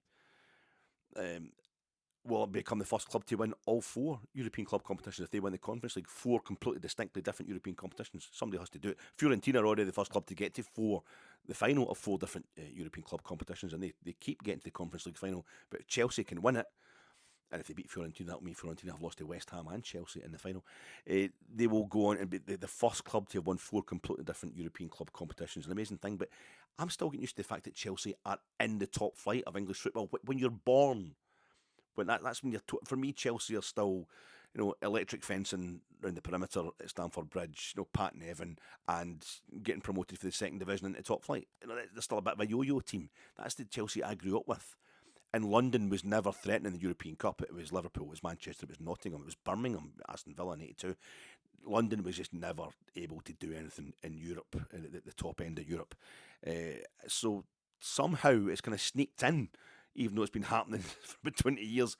Chelsea, play Man United in the Champions League final, and then they end up winning the thing in 2012, and they win it again in 2021, and they've won all 3 already. They're the only club to have won 3 different European competitions more than once each. 2 Cup Winners' Cups, 2 Champions Leagues, 2 Europa Leagues. When did that happen? It takes a while for you to get used to it. And one of the big things in my life is I grew up with Liverpool being... Because it's what it's like when you're a kid, when you're kind of in your teenage years, right up to maybe your early 20s. That's when you're a sponge, and that's the way, that's the set rules of life go in there. It's very hard to change after that. And for me, it was Liverpool. Liverpool won 3 league titles in the trot, 2, 3 European Cups in the space of 4 years. It was just Liverpool were the greatest club in Britain by a mile. But Manchester United, basically for 20 years, from 1993, when I was just coming up to 24, up until 2013, they just dominated. Utterly dominated. Eventually got 2 Champions Leagues out of that period of domination as well. But it only took me a wee while to... So for me, it's Liverpool. I was always love to see Rangers go to Anfield and win in Europe. That would be the ultimate for me, really, in a kind of emotional sense. That or Real Madrid, going to Bernabeu and win over there. That would be the ultimate. But Manchester United is the place. That's the... from my 20s into my 40s, Old Trafford, which is a mythical venue anyway. Even when Liverpool were dominating, Man U were always getting bigger crowds a lot of the time. they are the favourites, the darlings of the wee. But to see Rangers go down there at any time was something else. And Man U, they go a goal up, and Cyril Dessers, that ball again from Tav, who Tav should have to move to centre half, are still under Clement at this point in time. And he sticks to 4-2-3-1 all the time, but he populates it with different players and he plays it in different ways. But the ball from Tav up to Dessers, but Dessers has still got a lot of work to do, and he takes that ball and he turns a beautiful touch and turn and fires it into that bottom corner at Old Trafford with 2 minutes of normal time to go. And I thought we were going to win. I thought it's such a magical feeling, such a magical finish, Rangers in all blue. And I thought we're going, and Butland had a couple of good saves as well before that to keep us in the game. I thought we were going to win. And it was a start of this feeling we've had for a decade now, that when we're up against it, when we're not expected to do anything, that's when we will do. And I genuinely, I'm really pessimistic most of the time to protect my emotions, but I just thought we've got a magic about us, we're going to win this game tonight, and we didn't, we lost it. 2 minutes into injury time, Man U, it took them that long, and it remains one of the most valuable goals in my life as a Rangers supporter. I was watching it in the house, but I had to be peeled off the ceiling practically when we scored that goal. I could not believe it. That'll live with me forever, Cyril. So Cyril Dessers on the road in Europe again. Thank you very much, mate. And we have Union St Gilloise coming to Ibrox in the last game, and they have to. They're the same situation as ourselves. They need a win to make sure that they have a chance of qualifying automatically for the round of 16 to miss out the playoff round that's coming up. But just we'll suck it and see. It's going to be a lot of complicated, a lot of convoluted results, unexpected, unlikely results that would need to happen throughout the group, and they did, and we won 2-1. Kevin McAllister pulling one back for Union St Gilloise. Right at the end, with a header, USG had a goal disallowed as well. Raskin, the Belgian, scoring against Union St Gilloise, but we beat them 2-1, and the results are coming through, and the boys in front of me are going, we're actually 8th, we're finished 8th in the group. We're going, what? Because I knew some of the mad results that would need to happen. Those mad results did happen. You just got to put yourself in that situation. And I put on my phone these days, and I go to the BBC Sports app, and it's got, you personalise it, and I go into the Rangers bit, and it's still, when it says league table, it still comes up first with the Europa League group stage table, and there we are, we're in 8th place, the lowest we've ever finished in the league table in our entire history, and it's one of the greatest achievements in our history as well. And Bodo Glimt are in 9th. Athletic Club are 2nd, Lazio are 1st, and they're out. Bodo Glimt put Lazio out. It's Man U and Spurs are above us, but we're there, 8th place, the cut-off line right below us. What an achievement. What an achievement to qualify directly. The guys fixed my roof. I told you about my roof. Storm Owen. Was it 23rd of January, Storm Owen? It was a Friday. Chimney cap blew off. It was ravishing roofs and sheds and fences and huts and stuff and trees all over the country, all in this area. It was like a dystopian futurescape the next day, but it was an absolute mess around about here. But stuff was dropping off roofs and left, right, and centre. As we got away with it, wasn't too bad. Chimney cap gets lifted off, and it off the chimney pot, and it drops off the chimney stack onto the tiles of the roof and smashes 6 or 7 tiles. It bounces down the roof and lands in a bush, in a tiny wee front garden. You couldn't even call it a garden as much. There's a wee kind of bush thing in it, and it just landed on that, and that stopped it cracking. So reported it to the insurance that day. I wanted to make sure it was done right. It's your roof, you can't mess about with that one. Make sure the insurance would get good contractors out, but of course good contractors have been super busy, and it wasn't happening. You do that inventory, you do that little inventory as an adult. I certainly do it anyway, where you're not talking about super deep stuff like me needing to lose weight or I'm going to die of a heart attack, or members of your family you don't talk to anymore or stuff like that. You don't think about stuff like that, but you wake up and you go, what's really bad the new, there's a hole in the roof. There's a hole in the roof. And it must be a certain way the wind blows, and there's also the chimney cap's no there either, so it could be coming down the rain could be coming down the old chimney stack. You don't want that getting into your walls and stuff. So it's a worry, it's a real concern. Your house isn't properly wind and watertight. I mean, one night when it was blowing a certain way, the wind and the rain was coming in, and I could hear it dripping. It's going to start staining the ceiling and all that, but up the loft, and I go things like that. Anyway, it's one of the things. I would wake up every day and just for the last 3 months, and I would go, oh no, the chimney cap still have the roof hasn't been fixed because the insurance, they'd sent surveyors out for the insurance, then a surveyor came out for the actual firm that was going to fix it, but they got a backlog and because of all the stuff that happened during Storm Owen. But they came out the other day. They came out on Tuesday. The boys, lovely guys, took them 90 minutes to fix the thing. They couldn't have been nicer, and I just look up now and I can see the slates, and it's a great feeling. But that was Storm Owen was the day after we get beat 2-1 at Old Trafford. And that was the night we officially qualified from the group Didn't know if we were going to go into the knockout round of the last 16, but that was the night we officially qualified for the group. And the other thing I used to think to myself over the last 3 months was, we're still in Europe. The good thing, the demerit was, there's a hole in my roof. The great thing was, we're still in Europe. Rangers are still in Europe. Ultimate European glory is still a possibility, and I wouldn't put it past this team. There's going to be more European nights at Ibrox. There could only be one more European night at Ibrox. The minute we go out of Europe, the minute the Europa League journey this season is over, without Rangers having played another game since Bilbao last Thursday, my roof's fixed as well.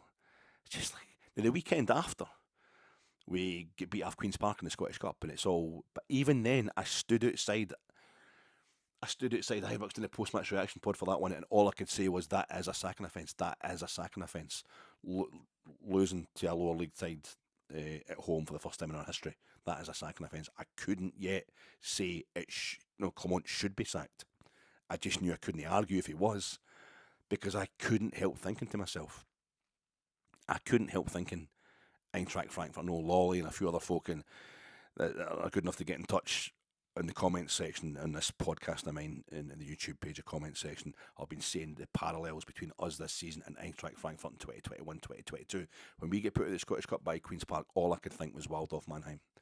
Waldorf Mannheim was the only reason I didn't want Clement sacked, because I wasn't still 100% sure that this wasn't just a completely freakish result. Although there was traces of it in the 5-0 win over Fraserburgh in the Scottish Cup. But in 2021, 2022, Eintracht Frankfurt, who beat us on penalties in the final of the Europa League, you might remember it, they won 3 Bundesliga games in the second half of the season.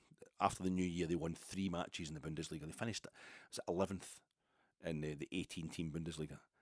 And they went out the German Cup in the very first round to Waldorf Mannheim, who at that point in time, I think they still are, in the third level, the third tier, the third division, the third Bundesliga, dry Bundesliga, a third division side, but they won the fucking Uefa Cup, because they were putting everything they had into that. Once they knew they weren't going to get relegated, and they also weren't going to qualify for the Champions League, they weren't going to win the Bundesliga. Right, let's just chicken out of that, and and they chickened out of the German Cup, a humiliating result for them, but I thought maybe it's not as bad for the Continentals. Their cup competitions haven't been gone as long. They had leagues before they had the cup competition. We still have this thing of the cup competition started in Scotland and England before league football came along, so they have this majesty about them. There's a different kind of level of respect for the cup, the actual national cup competitions in the British Isles. But I just couldn't help thinking, Clement doesn't know that. The Belgians barely had a cup competition until 1960 odd, until the Cup Winners' Cup started. It's not as massive a thing, and maybe this is how we're going to win the Europa League, because we've been doing so well in Europe. And we went to Tynecastle and we won 3-1, but people weren't happy with the performance because we're still angry at Clement. And then the following week, St Mirren just proved they beat us 2-0 at Ibrox, and they proved that it had gone. It had gone. We've seen it before when Aberdeen beat Beals Rangers 3-1. There's that game when Gio couldn't beat St Mirren, funnily enough, in Paisley. There's a moment where you just see it's gone. It's gone to pieces. That's it. It's not a one-off result. It's no I kind of step back we have to take in order to power forward.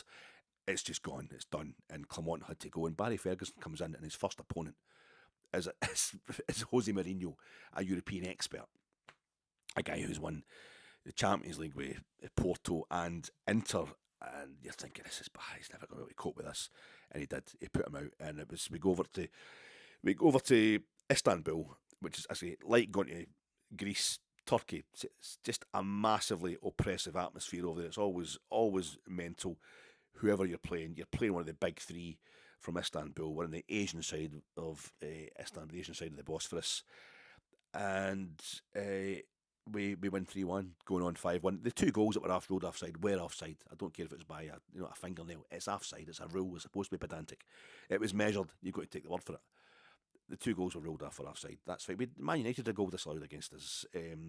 Malmo had a goal disallowed against us. Union St Gilloise had a goal disallowed against us. It doesn't need to work the one way. And we win 3-1 over there. Magical performance by Dessers and by Czerny. The 2 of them were phenomenal that night.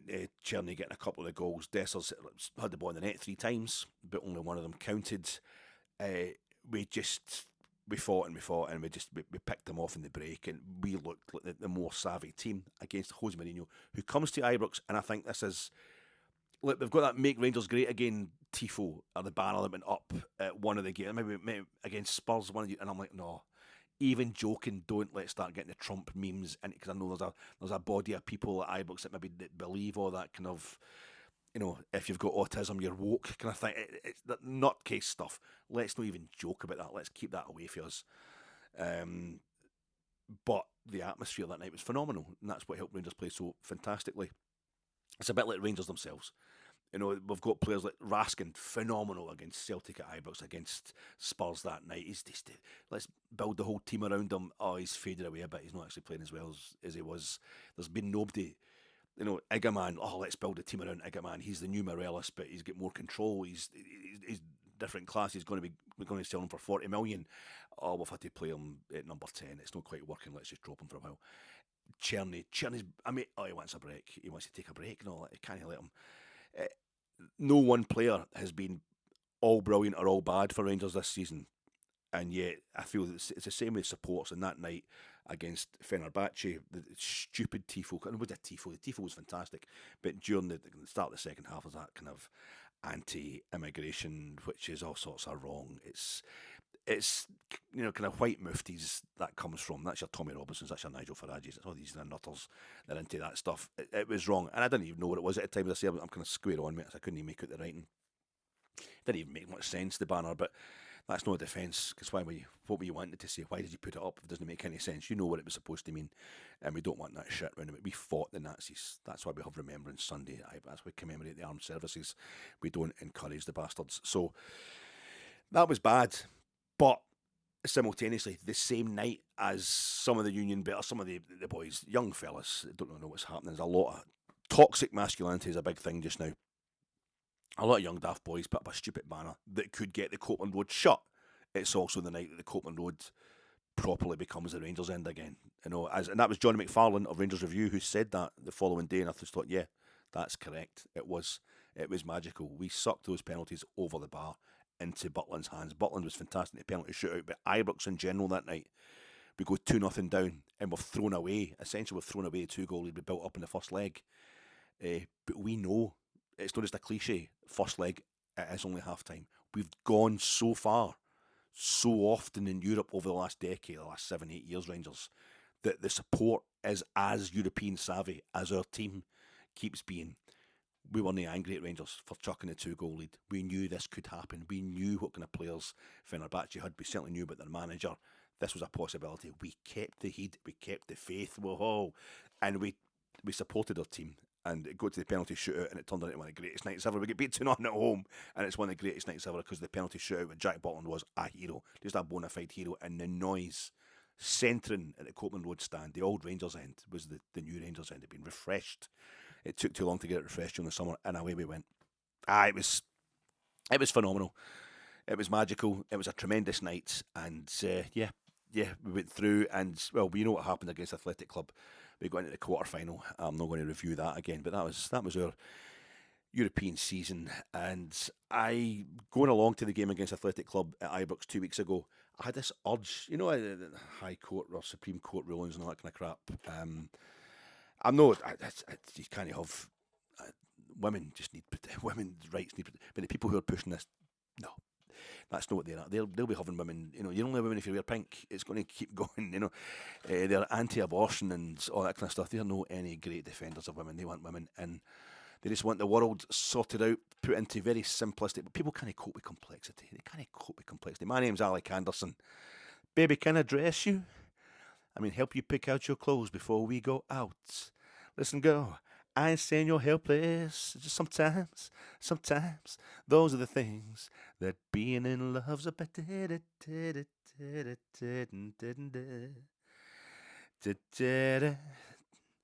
If I was Uefa Cup, and I thought, women, heteronormative stuff. The ladies like their jewellery, don't ladies like to put on some jewellery, but we're men.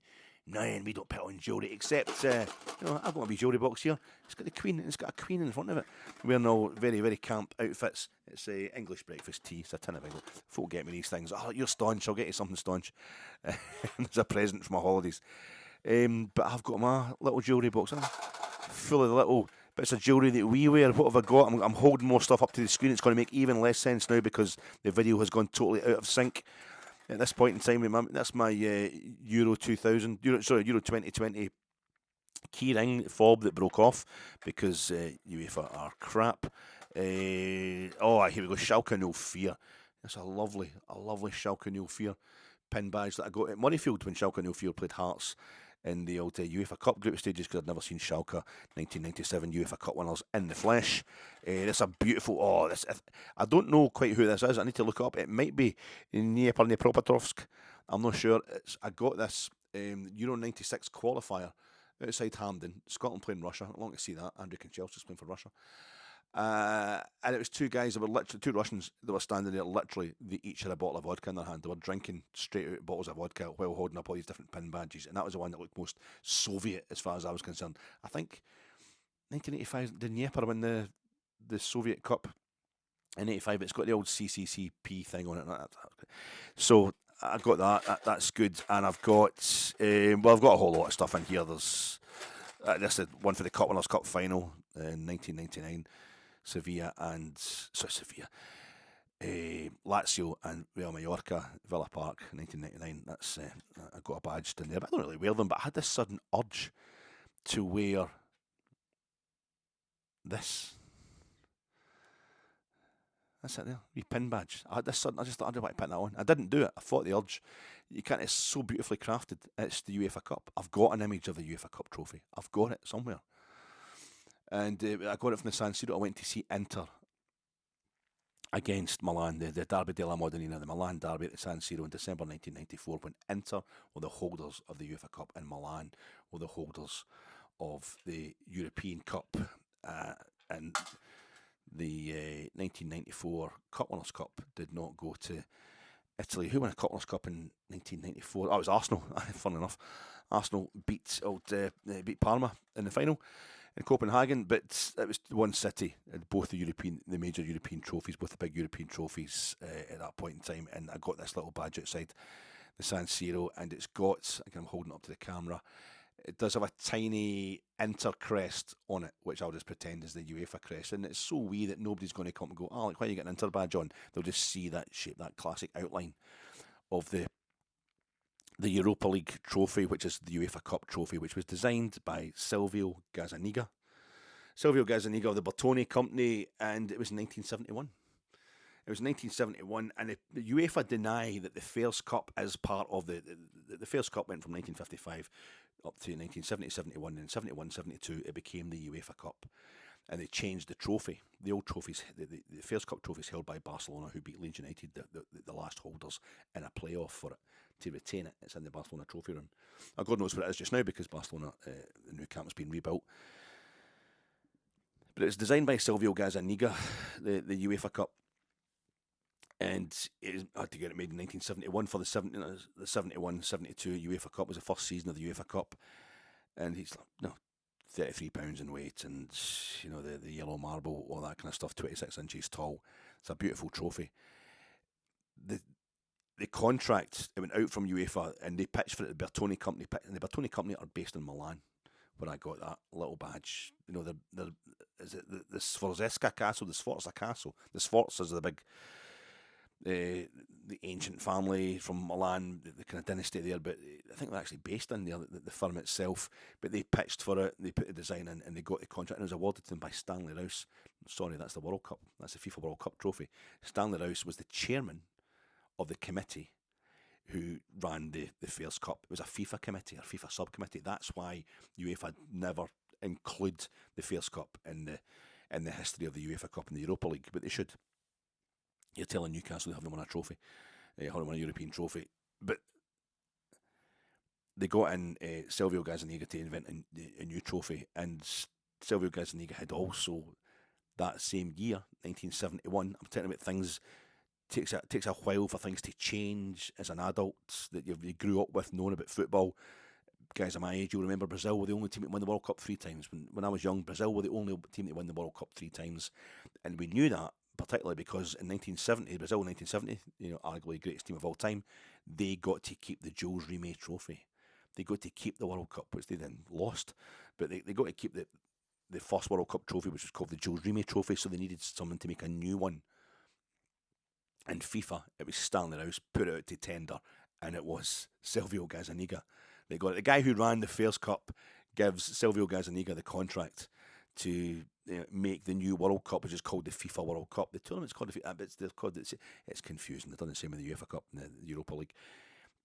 But Germany, Italians are treacherous. Italians in their nature are treacherous.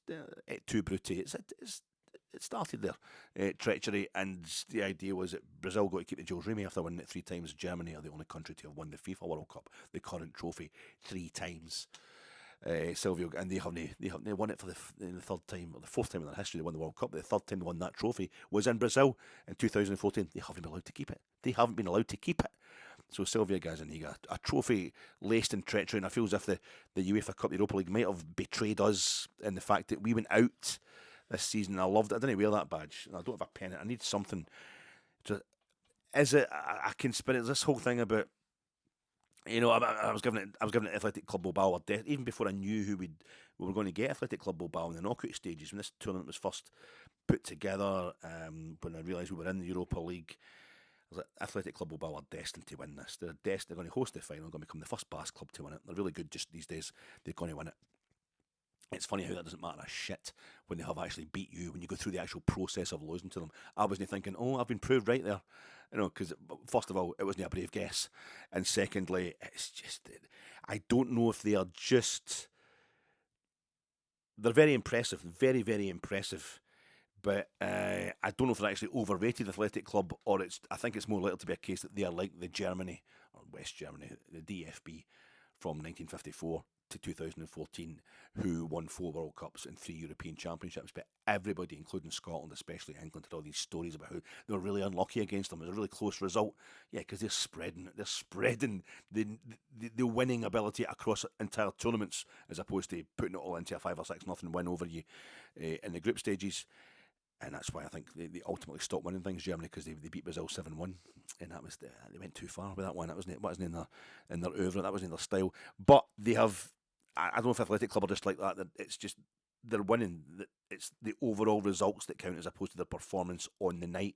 They did beat us fair and square, I think, over the piece. Yes, there's a massive problem with the referee not giving us a penalty, not giving them a red card. I still don't really know why that didn't happen. I've got suspicions that it might be, maybe it looks like the ball had run away from Dessers, and I can hear folk arguing with me already, so I don't want to go on about that too much. And we've also got problems with Barry making certain substitutions in that game. But I think you can only get to be this frustrated. We could have beat them. They weren't that good. The referee wasn't that, was bent. Barry made key mistakes. If the scoreline is that close, only losing 2-0. We're down to 10 men for most of the game at Ibrox. And then we're totally up against it. Injuries, as always. A squad that's been failing all season domestically and has been failing injury-wise for years now. Against the hosts of the final in Bilbao, and we only lose 2-0 on the night. We only lose 2-0 across the 2 legs. That allows us to be frustrated. A 5 or 6 nothing doing, you're just thinking, well, we'll get gubbed anyway. It doesn't really matter what went against us. It's down to us. And that's what I've always wanted. When we played Fenerbahce up against Mourinho, we were an interim manager, and we played Athletic Club with all the might that they have, the league that they come from, and the feeling they must have that they're destined to win it. I just thought, just don't get battered, just don't get hammered, because the pain is the elbow. The pain is like the effort you put into the elbow grease, into polishing up another quarter final for Rangers, and the lustre, keeping the lustre on it. It shines bright. This is a Scottish team in 2025, a European quarter final, last 16 last season. This is as good. This is as good as winning the league in Scotland, and don't let anybody forget it. I think we're too hard on ourselves. There's this conspiracy stuff about, I really don't understand the one about Athletic Club. They want them to get to the final. I mean, the penalty, Dujon Sterling, that is handball. The penalty against us in the first leg, and it disallows an Athletic Club goal. It was a mile offside, but at the time we were just standing there going, that's a goal to Athletic Club. If there was going to be anything bent going on, it could have been Athletic Club would have got that goal, and at Ibrox.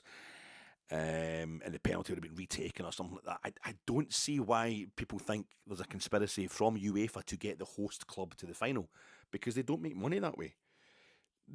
UEFA are trying to sell finals to a lot of trouble, a lot of people arriving in your city. There needs to be a good reason for cities to agree to host a European club final these days, and there's 3 of them. They're trying to they're trying to sell, basically, and it needs to be, number one, tourism. You've got to have a lot of journalists coming into the place no matter who's in the final. There'll be a lot of touristic fans arriving, no matter if it's 2 local clubs in the final. But mostly it's hotel space as well, and the visitors that are coming into the country. If you've got a host club there, if Athletic Club get to the final, 2/3 of their fans will just walk to the game. There'll be no petrol getting spent, never mind money getting spent in petrol, never mind money getting spent on hotels. They'll be eating in the house. They might get a few drinks when they're out, but they'll be getting a good meal inside them. They'll be eating at home during the day before they go along to the game. It suits UEFA, I think, if there's going to be any bribes or anything like that going on, if there's anything bent, they want people travelling to these finals. If there was a benefit in UEFA, you start talking about people being bent, FIFA immediately come to mind.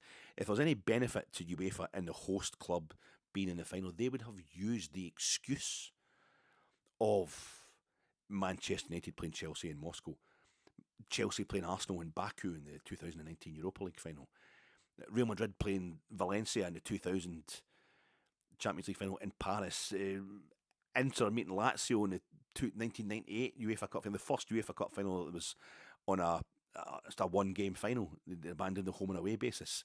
It's got 2 Italian clubs playing each other in Paris. They would have used the excuse of all that. Juventus against Milan at Old Trafford in 2003. We've got 2 sets of fans travelling the same roads all the way across Europe. Safety-wise, there's a big concern for police all across the continent. We're just going to have them play the final in their home stadium, in their home country at least. They would have done this so often. It doesn't. Bayern against Dortmund at Wembley, 2013 Champions League final. You've got 2 Madrid derbies. One's in Lisbon, 2014. One's in the San Siro, 2016. Is the Champions League final.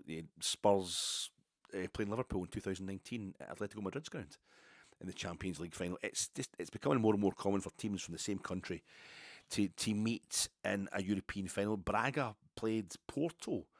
It's practically next door to each other in Portugal.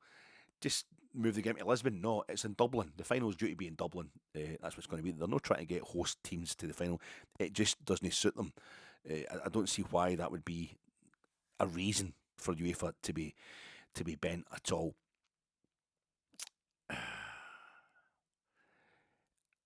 And I think if you look at what we've had like, this is the 70th Champions League final, European Cup Champions League final this year.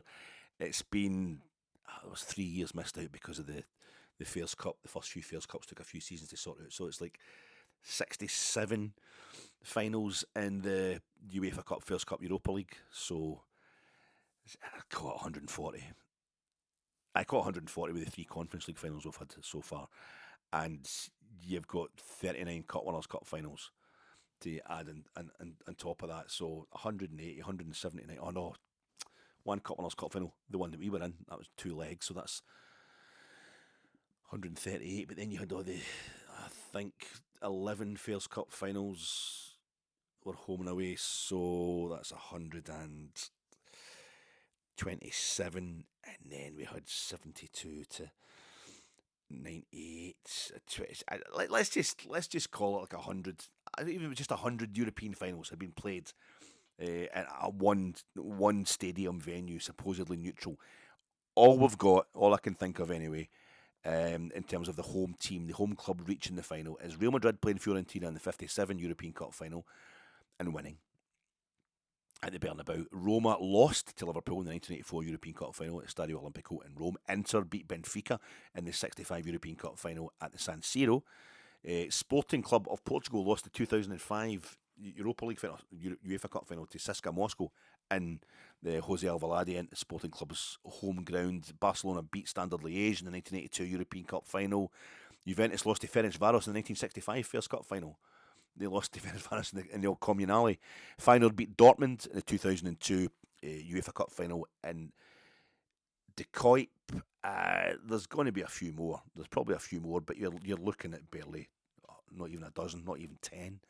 think, out of 100 odd European finals that have been played. So if UEFA were wanting teams to play at a home stadium in a European final, it would have happened. You had situations where you've got like Juventus playing the European Cup final in Rome, Liverpool and Man United 3 times. Of course, the 2 of them have played the European Cup final, the Champions League final at Wembley, and Man U lost one of them.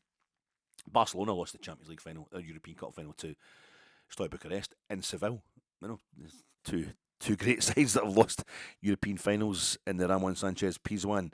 You had Anderlecht playing West Ham at the Heysel Stadium, which they already used as a kind of a big game venue in 1976 Cup Winners' Cup final. These things happen, you know, but it's not anybody pushing for it to happen. I think maybe the new owners, the thing for me is Alan Mullery, he lifts the first UEFA Cup, this trophy. That it's against Wolves. Alan Mullery of Spurs, a Brit, he lifts the UEFA Cup for the first time, the first UEFA Cup final, and it's at White Hart Lane. The referee for that game, that second leg of the first UEFA Cup final against Wolverhampton Town. You know, the song we've got about European football, Wolves, who we beat en route to our first European final. That's their only European final. They're losing that 71-72 UEFA Cup final to Tottenham. The referee is Lawrence Van Ravens, who's a guy who was the referee for us in Lisbon in the second round of the Cup Winners' Cup in 71-72, the guy who put the game to penalties when we should have been throwing away goals. He's the referee that night. I think the referee the first leg at Wolves is Tofik Bakramov.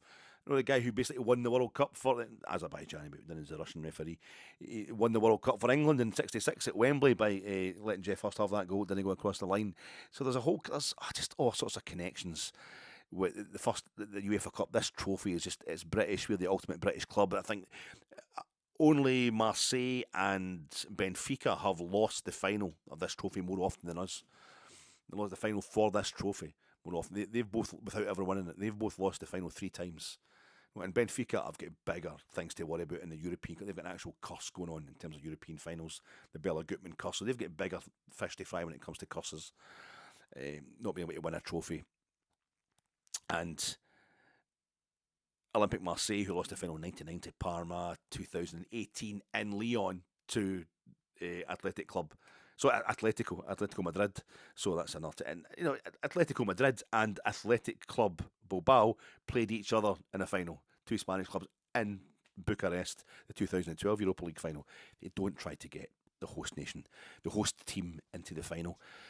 But it's Marseille lost the final 2004 to Valencia in Gothenburg as well, and they lost 1990 Parma. So, but they also put us out basically with their bentness from getting to our first ever Champions League final in '93. So fuck them. I don't really care about their association with it. And so Benfica have got bigger fish to fry.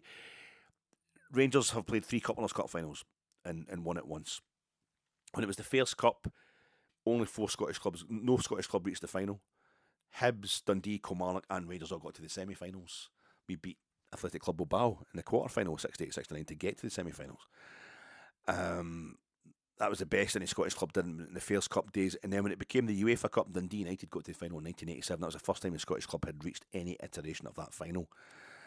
And then Celtic get to the final in 2003. That was the first 21st century European final for a Scottish club. Then Rangers get to the final in 2008. And then we're the only Scottish club to get to as the Europa League. So you put Europa League, UEFA Cup reaching the final, and then even the Fairs Cup days we did as well as anybody else in Scotland. This is, in Scottish terms, this is our trophy. But we have to win the thing. You have to win the thing to prove it. And in terms of 21st century European football, we are just so far ahead of everybody else in Scotland, absolutely representing this country, whether they like it or not. So I feel we need this trophy. I just want something. I want an ability for us to wear it on a strip or something, because mostly it's the European Cup, the Champions League. It's a kind of dark. There's an evil almost to the European Cup, the Champions League, because Celtic have won it and we haven't. It has haunted us for a while. Even when we're in the 3rd division, we're in the bottom tier of Scottish domestic football, our ultimate aim is always to become champions of Europe. Since 66, 67, our ultimate aim has been to become champions of Europe. And it should remain so, because ultimately we want to be the best in Scotland at everything, on every front. So we're going to have to do that. we're going to have to do that. And this, the new owners coming in, what have you, we should ensure that Celtic never get too far ahead of us in terms of domestic trophies, and we'll be able to pull them back now. And on that front, but in European terms, they will always have. Celtic played 2 finals of the European Cup, another 2 semi-finals, and they won the thing once. So, but we're the best at the Cup Winners' Cup. We were the best at the Europa League. The other Conference League, I haven't even been to maybe I need to go to the Conference League final because there's now 4 European competitions historically. I need to get to that to pay my dues to make sure Rangers can win another European trophy. But I feel as if it's not been our priority for most of our history, because maybe when we're kind of at the beginning or halfway through 9 in a row, we had the money, we had the opportunity, but it doesn't work out historically the way we think it should. In Europe, 66-67 was our annus horribilis. Celtic won everything, including the European Cup. That was the moment everything changed. So, but we also got to a European final that season. Although we were at the 61 Cup Winners' Cup final and we'd already won the league that season when we were playing in the Cup Winners' Cup final, the first Cup Winners' Cup final, our first European final. Since then, it's been kind of confusing. 66-67, terrible season for us. We go out the Scottish Cup to Berwick and Celtic win everything, including the European Cup. And then for some reason the Cup Winners' Cup final was after the European Cup final that season, just to rub it in. And we're up against Germans, we're up against Bayern in Bavaria, a host nation, a host team, if you like, in the host nation. And we're playing with a centre half up front. So that we then win the Cup Winners' Cup in 72, our 3rd European final, and it's a terrible domestic season. We get beat 3 times at Ibrox by Celtic before September's out. We don't reach either the domestic cup finals. We finished 3rd in the league. 92-93, we do get a goal away from the Champions League final, but it's not a European final, but it is a fantastic European season. Might still be one of my favourites. Maybe still be my favourite, but we win the treble. That's maybe an outlier in those terms, because you even get the first time we actually got through a Champions League group, albeit it was because second place teams were now allowed to go through. We had a lot of bad years in the Champions League after that first season, 92-93, and then 2005-2006, we qualify, we get through, we play Villarreal. I'm at both the games. I'm at every European game that season. I couldn't go to the away game against Inter in the group stage because the San Siro was shut because of those obsessive, passionate football fans. But I was in Bratislava for the game against Armedia. I was in Porto for the game against Porto. Obviously, all the games at Ibrox. But Rangers finished 3rd in the league. And we finished, we went on under Alec McLeish. We went on a run of 11, 12 games, 10 games or something. A record non-winning run for Rangers. All these games without a win on the bounce. Never heard of in Rangers history. Now, that included a lot of the draws, home and away with Armedia, away from home with Porto, that got us through eventually. At home with Inter, that got us through to the next rounds. It eventually got us through to the knockout stages of the Champions League, the last 16. But it was it just completed that thing. 78, 79 European Cup quarter final. We chucked the treble. We chucked the chance to retain the treble at Parkhead late on that season. 87-88 season, European Cup quarter final under Souness. Only season Souness didn't win the league. It just becomes 2021, 2022. Well, we let go of the league title. We're up. We win the Scottish Cup. Things had changed a bit by then, but still the feeling that we let go of the league title. That was a kind of downer that almost seems to fuel us getting to a European final. 2007-2008, we're on the cusp of winning 4 trophies, but we did lose the league. So people just have this idea that we need to do bad domestically if we're going to do well in Europe. But I think the Europa League, the reason I'm feeling this kind of intimacy with it, is almost finally supplanting the Cup Winners' Cup in my head as the loveliest European, the trophy I look at and I see the silhouette and I see the shape of that, and I just think Rangers. I think there's kind of 2 reasons for that. It's as I say, the first one is it's the tournament, the second European tournament that we've done better in than any other Scottish club with the Cup Winners' Cup. And also, it's the trophy and the tournament that's dragged us back to the very top of the Scottish game and back to being ourselves again, really. The Europa League and the quest for the UEFA Cup trophy kind of slapped us hard in our return to Europe. It was our worst ever European defeat. I know in goals terms that was against Liverpool, and that was a horrible night as well. But kind of joint equal was the night we got out to Progress Niederkorn in 2017. In 2017, barely into July in 2017, and we are out in the very first round you can possibly play in the Europa League, returned to European football after our time in the lower leagues, and it slapped us so hard in the face. It was a horrendous defeat. It was like, oh, we're back in Europe. But you didn't take it seriously enough, and this is what happens. But then from a year later, Gerrard's there.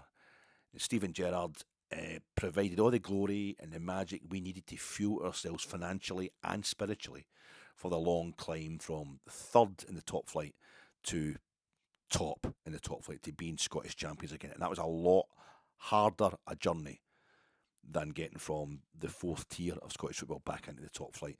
And it always was going to be. It's a kind of, I think the UEFA Cup and the UEFA Cup Trophy, the Europa League has become a sign, a symbol of post-2012 Rangers. And I know Celtic fans and everybody else who hates Rangers will be giving it, yeah, that's because you died in 2012. We didn't. But we definitely suffered a catastrophic, near-fatal blow, a kind of almost physical blow. And the Europa League has been the kind of salve, it's been the hospital, it's been the place that's helped, it's helped us get ourselves back together. It's helped us regroup. And the spectacular wake-up call in Luxembourg versus Progress, to spectacular progress with two S's, pun intended, under Steven Gerrard, to spectacular progress to the final under Gio, at a point where, reaching the group stages had become routine, to now making the post-group stage football routine, as it is now for Rangers. It's given us a kind of parallel way to be the very best in Scotland. Celtic have got it down pat in terms of winning the league.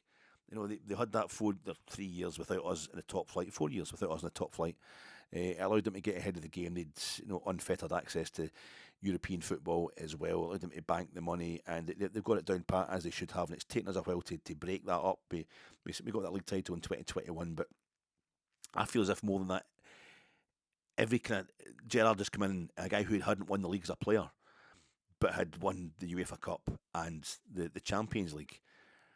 He comes in and just says, well, you can do it through Europe, and to get us through 4 qualifying rounds, and then again through 4 qualifying rounds and into group stage, and then 3 qualifying rounds the following season. Absolutely fantastic, and it took us back to being champions of Scotland. It also showed a way we can, Celtic can't get past that. They can't win a post-group stage game. They haven't done it for over 20 years. We keep doing it, and it's something, I think, with the state of Scottish football, its situation in the European, its detachment from the European elite, for us to be doing this. Rangers have played in the Europa League form since it's become the Europa League 2009, 2010. I think now this is the 16th season of the Europa League.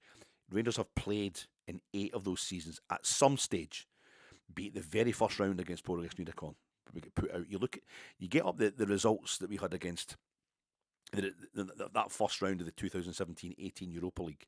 Get it up on Wikipedia and get up all the results one after the other on your screen, and just go down through them in terms of crowds. I think Red Star Belgrade were in that round. They get maybe 20,000 at home. Somebody else got a decent crowd, Legia Warsaw or something, but all the crowds are like 1,000, 2,000, a few hundred at games in Gibraltar. And then it comes to Ibrox, 43,000 or whatever it is, against Progress Nidacon for the first leg. Kenny Miller scoring the only goal on the night. I was at that game. I went on holiday to Jersey the next day. It's incredible. And it also showed the ridiculousness of Rangers being in that situation. But I think then to get to the situation where we reached the final, 5 years later, effectively 4 years later, 5 competitions later, it's quite incredible. Rangers have reached the last 16 in those eight times we've been in the Europa League. 2 of them before everything that happened to us in 2011, 2012. 6 times we've got to the last 16. 6 times we've reached the last 16. And once we reached the final, and this season we've reached the quarter-final. It's a remarkable record in this day and age, the state of Scottish football that is just now. When Souness arrived, the Souness Revolution, we had our player manager was a guy who'd won the European Cup 3 times with Liverpool, who'd captained them to the title in '84. But he signed Terry Butcher, who had won the UEFA Cup with Ipswich in 1981. He signed Graham Roberts, who was captain in the second leg against Anderlecht when Spurs won the UEFA Cup in 1984. He lifted the trophy. He got both hands under that. He was... Chris Woods was on the bench for Nottingham Forest in one of their European Cup wins in 79 and 80. Unused sub, but nevertheless at the heart of being the best club in Europe. That was maybe a time that we should have been reaching European finals. It doesn't happen the way we want it to, but I don't know if we've ever wanted it bad enough. It's been like a want rather than a need. But I think the need for Rangers to find some kind of glory, a way to be the best in Scotland at something in football terms, with Celtic's just concentration. They're eschewing European glory, just concentrating on the league stuff. It's let us. We needed to find another way to do that, and we've just been absolutely phenomenal in Europe, and it's in the shape of the Europa League. It's a tournament. That cup just contains all the kind of warmth, or the salves, or the balms, and all the glory and excitement, the prestige, the pride that we've needed. So I love that trophy. I absolutely love it. And I feel that when we got to the final, every time we reached the group stage of the Europa League, with Steven Gerrard and afterwards, it was like it cancelled out every time we were shit in the Challenge Cup, every time we even had to play in the Challenge Cup in our lower league years. And I feel reaching the final in 2022 is the greatest miracle in Scottish football history. But we're Rangers, so we're not supposed to have those kind of things going on, because we're a big evil team, so nobody will talk about it. It couldn't be romantic, but we felt it. I think that was almost cancelled out like everything we went through in 2011, 2012. It was phenomenal. Cancelled out the fact, and it's us getting to that European final, the Europa League final in 2022 was as ridiculous in European football terms as us being in the fourth flight of Scottish football was a freak show in domestic terms.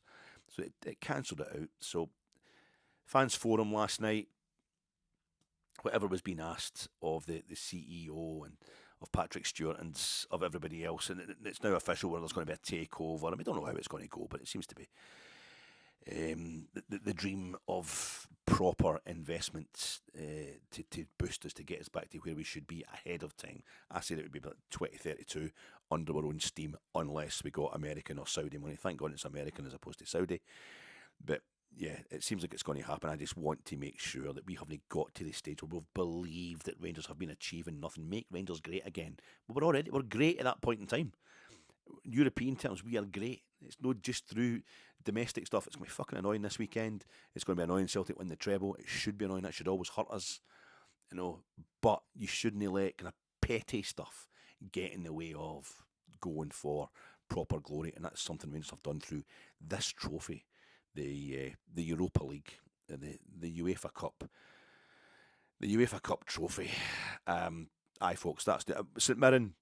They're in the top six. Can they still get into Europe? I don't know, but they've beaten us twice. They've beaten us home and away this season. They're a very big part of the reason that we're finishing second, and we're a very big part of the reason that they managed to get themselves into the top six. It's going to be a really weird day. Celtic could have won the league by the time we kick off at St Mirren. I don't know who I'm going to. I might actually go down to the game, but I don't even want to, because it's probably the streets are going to be, Schadenfreude Celtic fans will be everywhere. Waiting for us when we come out the ground. Maybe Celtic get beat after Dundee United and we end up drawing with St Mirren, and that's what gives Celtic the league. I know it could be horrendous, but this talk of let's get in the youth goalkeeper, let's drop all the regulars and play the reserves. Why? Barry can't pick his team. Barry needs to pick a team without knowing how Celtic have got on that day. And while this league title is still technically unwon, and while we have Celtic coming to Ibrox the following weekend, get the first team out there, get the full team out there, and get on. Rangers have never won all 5 of their post-split games. We've never won all 5 of our post-split games. That's a wee target for them. But we need to. I want Celtic to win the league this weekend, because I don't want the threat of them coming to win it at Ibrox. But if that threat is there at the end of this weekend, we would be kicking ourselves if we let a bunch of reserve boys play against St Mirren at Paisley, when we need to have the first team out there. We need to have the guys who've done miracles in Europe go out there, get themselves refreshed, get themselves match sharp again. We haven't played a game since last Thursday, and get themselves ready for all we've got to play for now that we are out of Europe. So I get the first team out there, as far as I'm concerned. Get them fielded on Saturday and get them sharp for playing Celtic at Ibrox next Sunday. Thanks, folks. Europe is over. It's been a hell of a season. Europe has been our season. And it'll be the draw for the Champions League before you know it. We'll find out. If Athletic Club win the Europa League, then that's us into a round further on in the Champions League qualifiers. But thanks very much for listening to all my interminable epic pods about European football this season. this is the last. It'll be nice, easy stuff from now to the end of the season. And most of the news, most of the focus for the pods from now on will be on the takeover. Just had to get it out of my system, folks. Thank you.